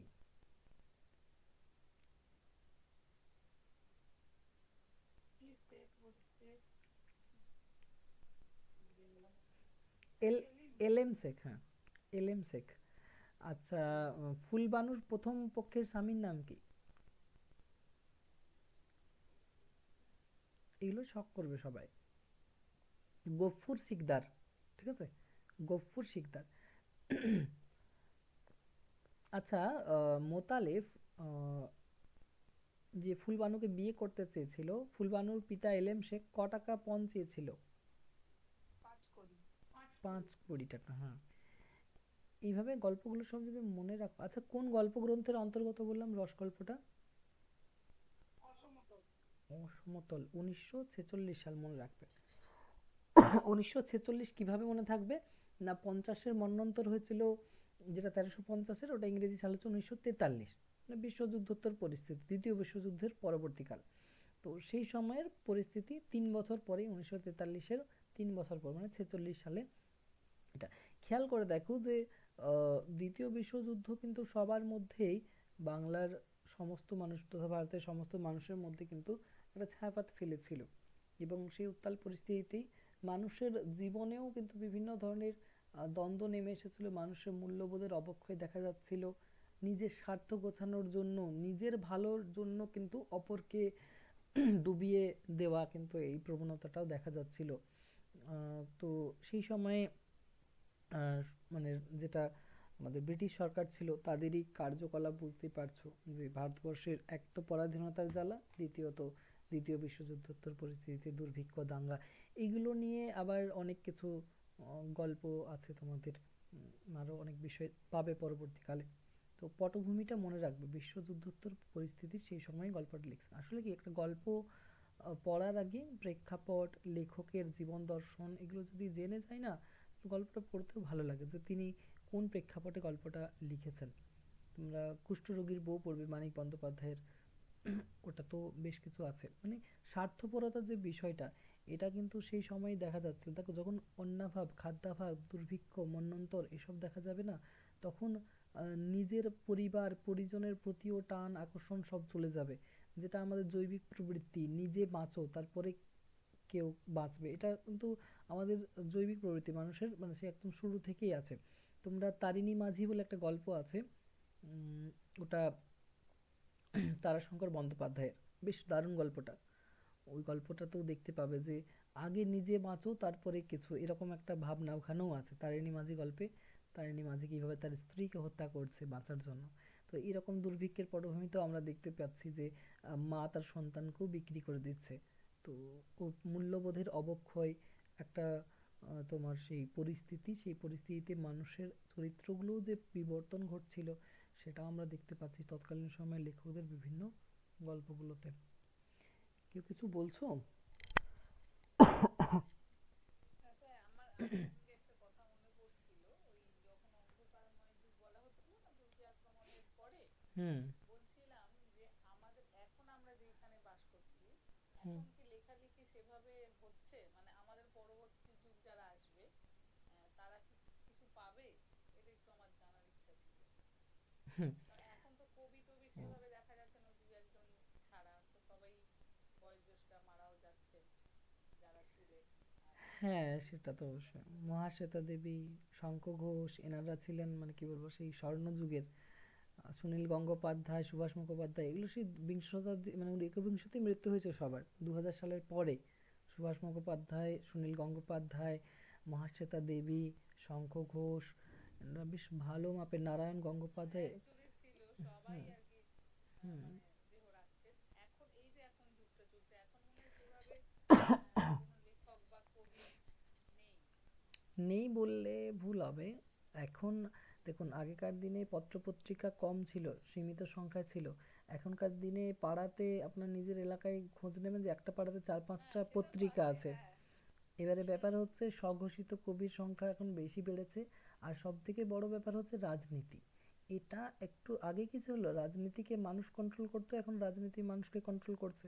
কেউ যদি ভালো সুনাম অর্জন করছে তাকে রাজনীতির একটা কোনো জায়গায় দাঁড় করিয়ে দিচ্ছে, ফলে তার যেটুকু ছিল ক্রিয়েটিভিটি সেটা নষ্ট হয়ে যাচ্ছে। নষ্ট ভালো হয়ে ভালো যাচ্ছে। পত্রিকা, আমি দেশ পত্রিকারই একটা উদাহরণ দিচ্ছি, যে দেশ পত্রিকায় ভট্টাচার্যর কথা বলছি, সুকান্ত কেউ, ভট্টাচার্য, হ্যাঁ। এনারা সবাই কিন্তু কই ওইভাবে তো তাদেরকে তো মানে বার করে দেওয়া হয়, এরা কমিউনিস্টের কবি, এদেরকে বার করে দেওয়া হোক, এদেরকে সিলেবাসে দেওয়া, এখনো সিলেবাসে আছে। এখনো হ্যাঁ। সুকান্ত ভট্টাচার্য কেন না, কেননা তারা তার ঊর্ধ্বে কিছু করেছেন, রাজনীতির ঊর্ধ্বে তাদের আছে, যে রাজনীতি দিয়ে তাদেরকে কিন্তু বিচার করা যাবেই না। কারণ মানুষ জানে যে রাজনীতি একদিকে রাখবো আর ওদিকে কবিত্ব শক্তি রাখবো, কবিত্ব শক্তিটাই ভারী হবে, রাজনীতি হালকা হয়ে যাবে। কিন্তু এখনকার দিনে কি হয়েছে, রাজনীতিটা ভারী হয়ে গেছে, কবিত্ব শক্তিটা হালকা হয়ে গেছে, বা সাহিত্য ইয়েটা। এই জন্য আমার মনে হচ্ছে যে পরবর্তী প্রজন্ম সেরকম মানে জোর করে, মানে যেটা নিয়ম সিলেবাসে অ্যাড করতে করা হবে, পাওয়ার মতো কিছু দেখতে পাই না। জানি না কেমন কি হবে পরবর্তীতে। তো এখন যেগুলো সিলেবাস, তো তার জন্যই কই এখন রিসেন্ট লেখকদের সিলেবাসে কই অ্যাড হচ্ছে। এম এর এই যে সিলেবাসটা আপনাদের, এটা কত বছরের পুরনো জানেন? এটা 2008 সাল থেকে চলছে। 2008, ভেবে দেখুন কত বছরের, 14 বছর, 14 বছরের একটা সিলেবাস এখনো, 14 না আরো বেশি হচ্ছে, 16 বছর, 16 বছরের সিলেবাস এখনো চলছে। কেন চলছে? নিশ্চয়ই নতুন কিছু পাচ্ছে না এখানে দেওয়ার জন্য। আমি এই সিলেবাসে পরীক্ষা দিয়েছি 2018-19 সালে। আমি দ্বিতীয়বার যখন এমএ করলাম বর্ধমানের পরে এখানে, তো এটাতে আমি পরীক্ষা দিয়েছি, বইগুলো সেম আছে, বইগুলোও চেঞ্জ হয়নি। মানে বইয়ের যে বিভিন্ন ইয়ে করে না, সংশোধন করে বানান টানান ভুল, সেগুলো কিছুই করেনি, সব সেম আছে। তো সেক্ষেত্রে বোঝাই যাচ্ছে যে নতুন কিছু কিন্তু পাওয়া যাচ্ছে না। কিছু আছে তো তাও সেগুলো পড়ে না, মানে তখনকার দিনেও সমালোচক ছিল, এখনকার দিনেও সমালোচক আছেন। এখনকার দিনে আর সমালোচক হওয়ার জন্য সেই যোগ্যতা লাগবে না, আপনি নিজেই ভুল ধরে দেবেন। এই যে আমি বললাম না যে একজন পড়বোটাকে পড়বো লিখছে, তাহলে এটার জন্য তো আমাকে সমালোচনার জন্য তো কোনো বিশাল হাইফাই কিছু পিএইচডি করতে হচ্ছে না, আমি নিজেই ধরে দিচ্ছি যে ওখানে শূন্যটা না, ওখানে হবে, এটুকু আমি জানি। তো এইভাবে সেই সাহিত্যিকগুলোকে আমরা কিভাবে মর্যাদা দেবো যারা এইভাবে ভুলভাল লিখবেন?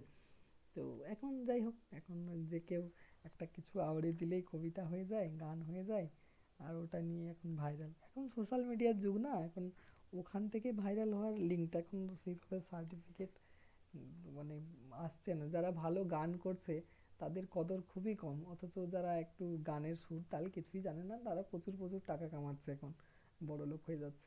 এরকমই সময়। মানে এটাও একটা বলা চলবে যে অন্ধকার যুগের মতোই চলছে আমাদের বাংলার কথা বলছি আমি। বিহারকে আগে মানুষ তুলনা দিত অনেক, যে বাংলা মানে বিহারকে তুলনা দিত কি জন্য, না তাদের অনুন্নতির জন্য, উন্নত নয় বিহার। এখন বিহার বাংলাকে টপকে চলে গেছে। বিহারে যদি আমরা যাই, সেখানে চাকরি কর্মসংস্থান থেকে শুরু করে সব কিছু এগিয়ে আছে। ওখানে প্রতি বছর SSC, primary TET, Jharkhand TET, ঝাড়খণ্ডেও হয়, এগুলো সব হচ্ছে প্রতি বছর। আর আমাদের রাজ্যে একটা যদি পরীক্ষা হবে চাকরি, তো 10 বার কেলেঙ্কারি, 10 বার হাইকোর্ট, এই সুপ্রিম কোর্ট, এই করে শেষ হয়ে যায়। তো এখন বিহারের তুলনা আর দেওয়া যাবে না যে দেখো বিহারকে দেখো পিছিয়ে আছে। বিহার অনেক এগিয়ে গেছে, আর বিহারিরা আমাদের বেঙ্গলেও চলে এসেছে, এবং তারাই আমাদের বেঙ্গলের অর্ধেকাংশ জুড়ে রয়েছে তাদের ক্রিয়েটিভিটি দিয়ে। নিশ্চয়ই তাদের জোর আছে, ক্ষমতা আছে তার জন্য। আর আমাদের বাঙালি কটা বিহারে গিয়ে রাজত্ব করছে। তো বাঙালিরাও এক প্রকার ওই রাজনীতি নিয়ে মেতে শেষ হয়ে গেছে। আমার এটাই মনে হয় যে রাজনীতিটা পুরো নষ্ট করে দিয়েছে আমাদের শিক্ষা সব কিছুকেই, সমাজ শিক্ষা সবই। পাড়ায় পাড়ায় আগে কত মিল ছিল, এখন ঝগড়া রাজনীতির পার্টির ইয়েতেই সব শেষ। সেই মিলটা নেই, বন্ধুত্বগুলো নষ্ট হচ্ছে রাজনীতির জন্য। তো আর কি ফল হবে, যেটা ফসল সেটাই আমরা পাবো। সাহিত্য হচ্ছে সমাজের দর্পণ, সমাজে এইগুলো নিয়ে লেখালেখি চলছে, চলবে। আহ, কিছুদিন আগেই যে আমি দেখলাম একটা মানে স্ট্যাটাসে দিয়েছিলাম, এই বাল্য বিবাহ এখনো হচ্ছে, আমাদের পাড়া এলাকাতেই হচ্ছে। 15 বছর 16 বছরের মেয়েগুলো, মেয়েদের বিয়ে তো 21 বছর করে দিয়েছে না, কে মানছে? 16 17 18 এমনিতে বিয়ে হচ্ছে মেয়েগুলো, অথচ ইচ্ছা নেই মেয়েটার, তবুও বিয়ে হচ্ছে। কি করা যাবে, প্রশাসনও এখানে চুপচাপ আছে। তো এইগুলো নিয়েও লেখালেখি হচ্ছে না, নয় হচ্ছে। এবারে যিনি লিখছেন তার ক্ষেত্রে সেটা সেই জায়গায় পৌঁছাবে। দেশ পত্রিকা হচ্ছে একটা প্ল্যাটফর্ম, ওখানে থেকেই কি হবে না, পরবর্তীতে যাবে সিলেবাসে সংযোজন। সিলেবাসে কোনগুলো আসে, কেউ কিছু লিখলেন, বই মেলাতে দিলেন বইটা, তার লেখা সংকলনগুলো বই মেলা থেকে ভালো লাগলো, রিভিউ পাওয়া গেল, তারপর হলো।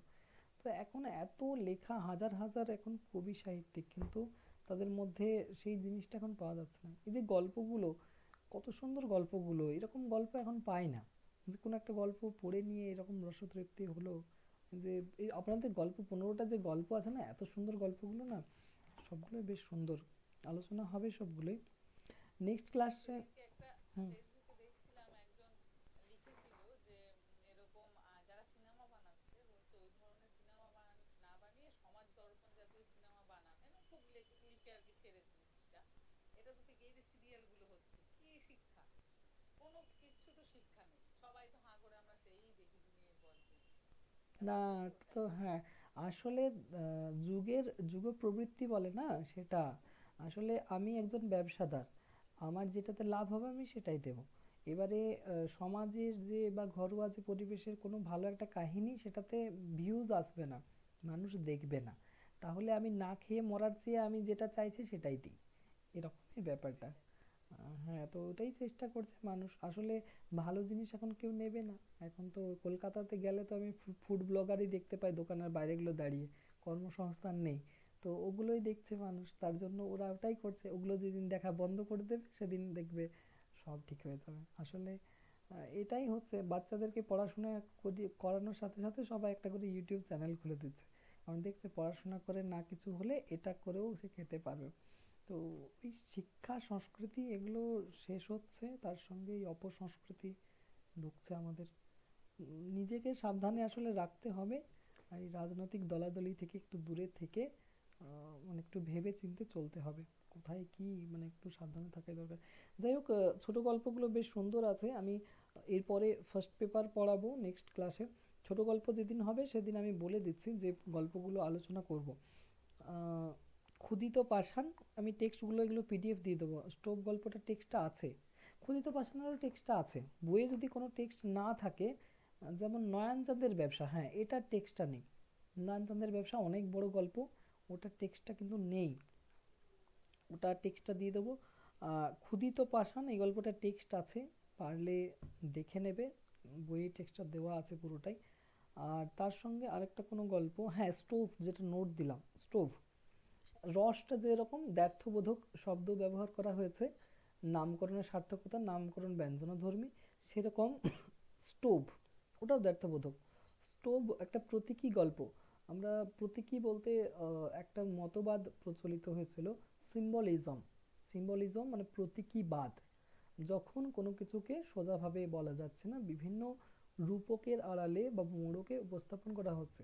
সিম্বলিজম মূলত এসেছিল সমাজে যৌনতা থেকে শুরু করে যা কিছু নিষিদ্ধ আছে, সেই নিষিদ্ধগুলোকে যখন বাস্তবে একদম নগ্নতাটাকে পরিষ্কার করে দেখানোর চেষ্টা করা হচ্ছে, তো সেটাতে তো আইনি জটিলতা নিষেধাজ্ঞা অনেক কিছু বিষয় আছে।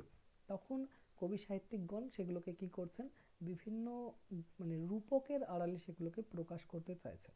সেগুলোকেই বলা হয় সিম্বলিজম, সেই মতবাদটাকে বলা হয়, বা সেই আন্দোলনটা ছিল সিম্বলিজম, প্রতীকীবাদ। এই সময় আরেকটা উদ্ভব হয়েছিল মতবাদ, যেটার নাম হচ্ছে পরাবাস্তববাদ, ওটাকে বলা হয় সুররিয়ালিজম। পড়েছো আশা করি এগুলো। এগুলো কিসে থাকে না, সাহিত্যের রূপরীতিতে পাওয়া যাবে এগুলোকে, সাহিত্যিক আন্দোলন, সাহিত্যের রূপরীতি, ওগুলোতে। স্টোভ গল্পটা যখন আলোচনা করব তখন এই বিষয়গুলো আলোচনা হবে।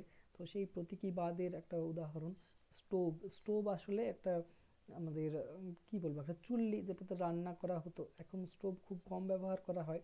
আগেকার দিনে ছিল পাম্প দেওয়া স্টোভগুলো, এখনো আছে অনেক বাড়িতে, কেরোসিন দিয়ে চলে না, যেটা পাম্প দিতে হয়, সেই স্টোভের কথা এখানে বলা হচ্ছে। তো সেই স্টোভটাকে কেন্দ্র করে, স্টোভটাকে নিয়ে কিছু কথা বলা হবে, যে কথাগুলো দ্ব্যর্থবোধক।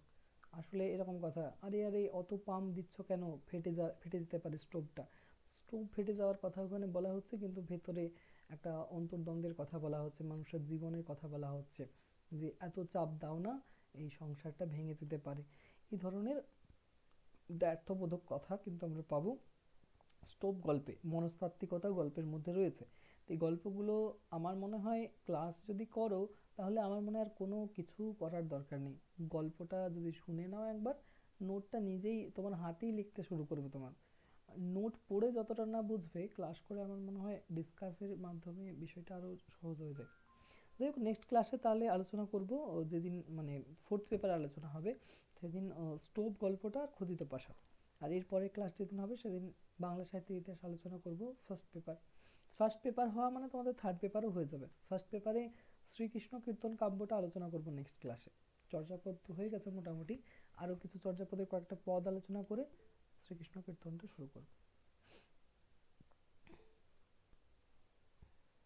কেউ কিছু বলছো? স্যার, আমি একটা কথা বলছিলাম, আপনি জিজ্ঞাসা করছিলেন না যে সবাই শুনছে কিনা। আমার তো একটা 2.5 বছরের ছোট ছেলে আছে, তো ও যখন এসে যাচ্ছে বিভিন্ন কথাবার্তা বলছে, তো আমি বলি বাকিদের ডিস্টার্ব হবে, ওই জন্য আমি মানে বলার ইচ্ছা করলেও অ্যান্সার দিতে পারছি না, কিন্তু ক্লাসটা পুরো আমি দেখেই যাচ্ছি।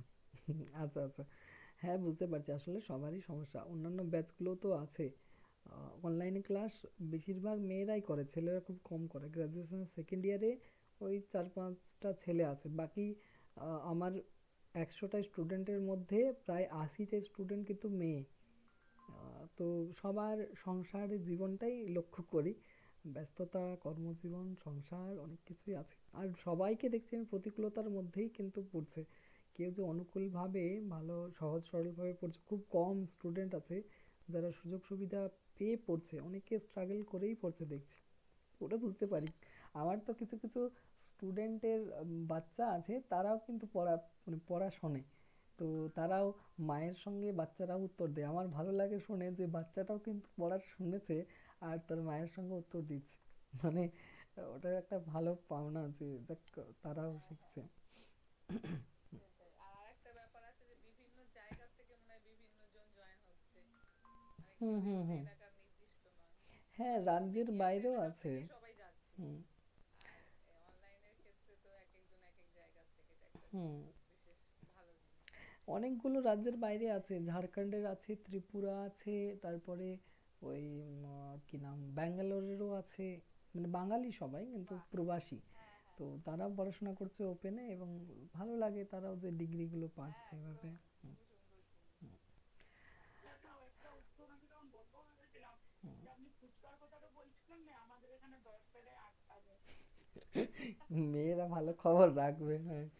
না না, আমাদের 10 টাকায় 6টা দেয়, আমিও বিশাল ফুচকা খাই আমি। ও মানে বাবা, আমাদের এখানে আরো পড়ে, 10 টাকায় 5টা। হুম, না আমাদের এটাও জায়গা ভিত্তিক, জায়গা অনুযায়ী এটা চেঞ্জ হচ্ছে। আমাদের বাড়িতে 4 জন, মা বাবা আমি আর বোন। দিদির বিয়ে হয়ে গেছে পুরুলিয়াতে। তো 4 জন আমরা একদম মিলেমিশে সবকিছু, এই দুপুরে কোনোদিন পুরুলিয়ার মানে কাশীপুর বলে একটা জায়গা আছে, তার থেকে কিছু আগে আহ, লালপুর হুড়া বলে জায়গা আছে, নাম জানেন আশা করি। তো ওই পাশাপাশি একটা, স্যার আমার বাড়ি তিনটা থানাতে, ওই ঘোড়াখানা কোনটা থেকে মাঝে আমার আচ্ছা, বাড়ি, এখন আপাতত বানমন্ডি এখানে। পুঞ্চা থানা, আমার তো গ্রামের বাড়ি পুঞ্চা থানা পড়ছে।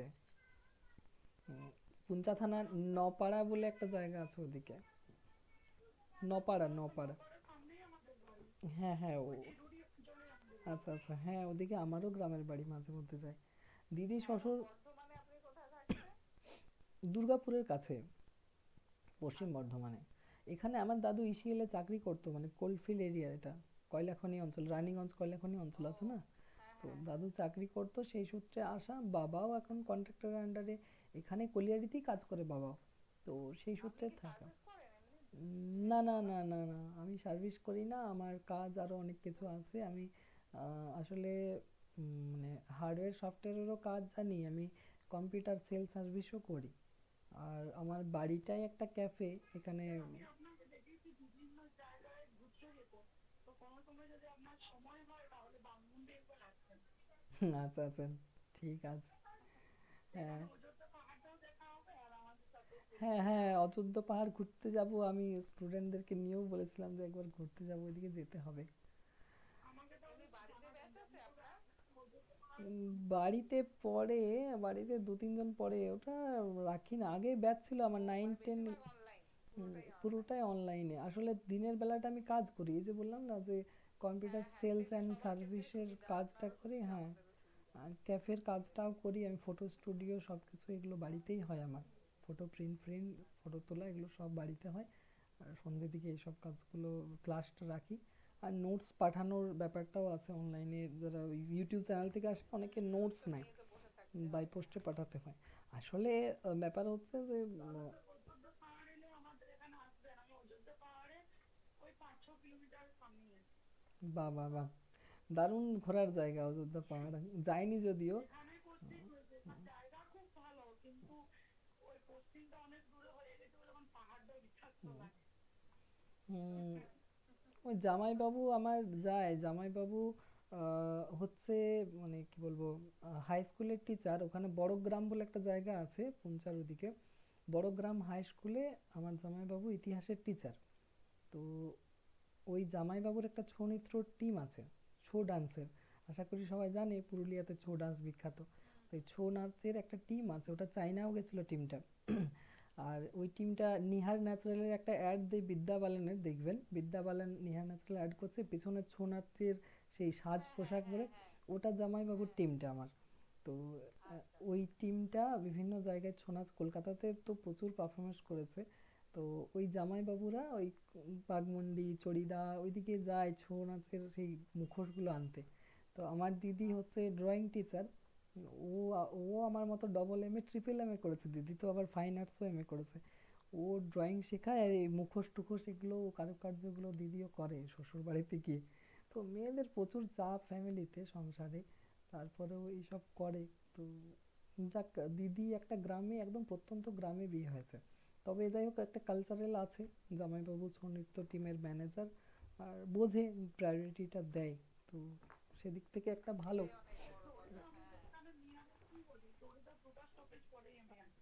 আচ্ছা আচ্ছা, আপনি ঠিক আছে। বিধানপুরে আসলেই আসবেন, আর যদি ওনাদের কোনো হেল্প লাগে তো অবশ্যই যেমন জানান। হ্যাঁ হ্যাঁ ঠিক আছে, গেলে কোনো জানাবো। সময় যদি কোনো অসুবিধায় পড়ি না, হুম হুম, জানা আমরা এখানে থাকলো। পরিবারের পাশাপাশি তো। হুম হুম, বুঝতে পারছি। আচ্ছা ঠিক আছে, আমি গেলে তখন জানাবো। হ্যাঁ, আচ্ছা কে কোথায় বাড়ি সেটা তো জানা হয়নি। সঞ্চিতা তো জানলাম। কোয়েল ঘোষ, সৌমি মণ্ডল, অপরাজিতা মণ্ডল কার কোথায় বাড়ি? হ্যাঁ, আমার হচ্ছে উত্তর 24 পরগনা, বারাসাতের কাছে মধ্যমগ্রাম। আচ্ছা, মধ্যমগ্রাম। কলকাতা উত্তর 24 পরগনা, হ্যাঁ। কোয়েল ঘোষ আর সৌমি মণ্ডলের কোথায় বাড়ি?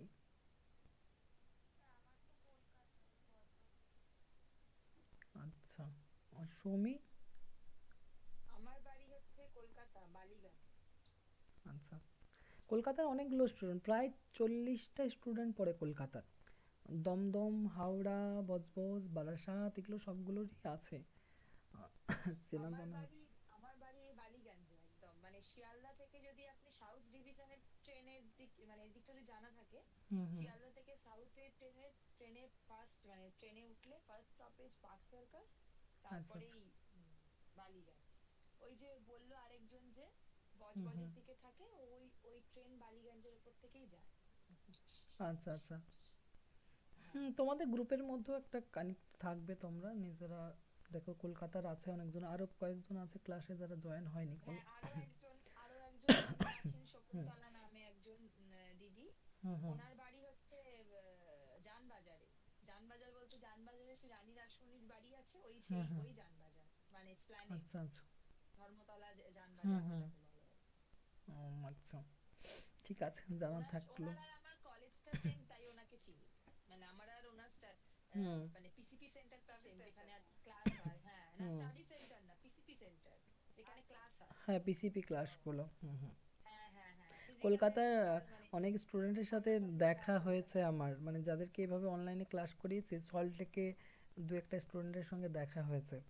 তো ভালো লাগে যে স্টুডেন্টদের চাক্ষুষ তো দেখা হয় না অনলাইন ক্লাসে এবারে। আপনি আপনি যদি কলকাতায় কখনো আসেন তো জানাবেন, আমি আর হুম শকুন্তলা হুম। দি আপনার সঙ্গে অবশ্যই দেখা করবো। হুম হুম, ঠিক আছে জানাবো। আমি এই গত বছরের আইপিএলটা দেখতে গেছিলাম, মানে সেদিন প্রাইমারি আচ্ছা আচ্ছা। টিচারের ইন্টারভিউ ছিল। প্রাইমারি ও টিচারের ওটা আচ্ছা। পাস করেছিলাম আমি, তো ইন্টারভিউ দিতে গেছিলাম, দিয়ে আইপিএলও দেখে নিলাম, ইন্টারভিউ দেওয়া হয়ে গেল, সল্টেক স্টুডেন্টের সাথেও দেখা হয়ে গেল, বেশ ভালোই সানডে লাগলো। স্টেডিয়ামে বেশ হুম বেশ। হুম। ঠিক আছে, আজকে এই পর্যন্তই থাক। নেক্সট ক্লাস পেপার হ্যাঁ, ওয়ানের হবে যেদিন আছে। ঠিক আছে, গুড নাইট সবাইকে।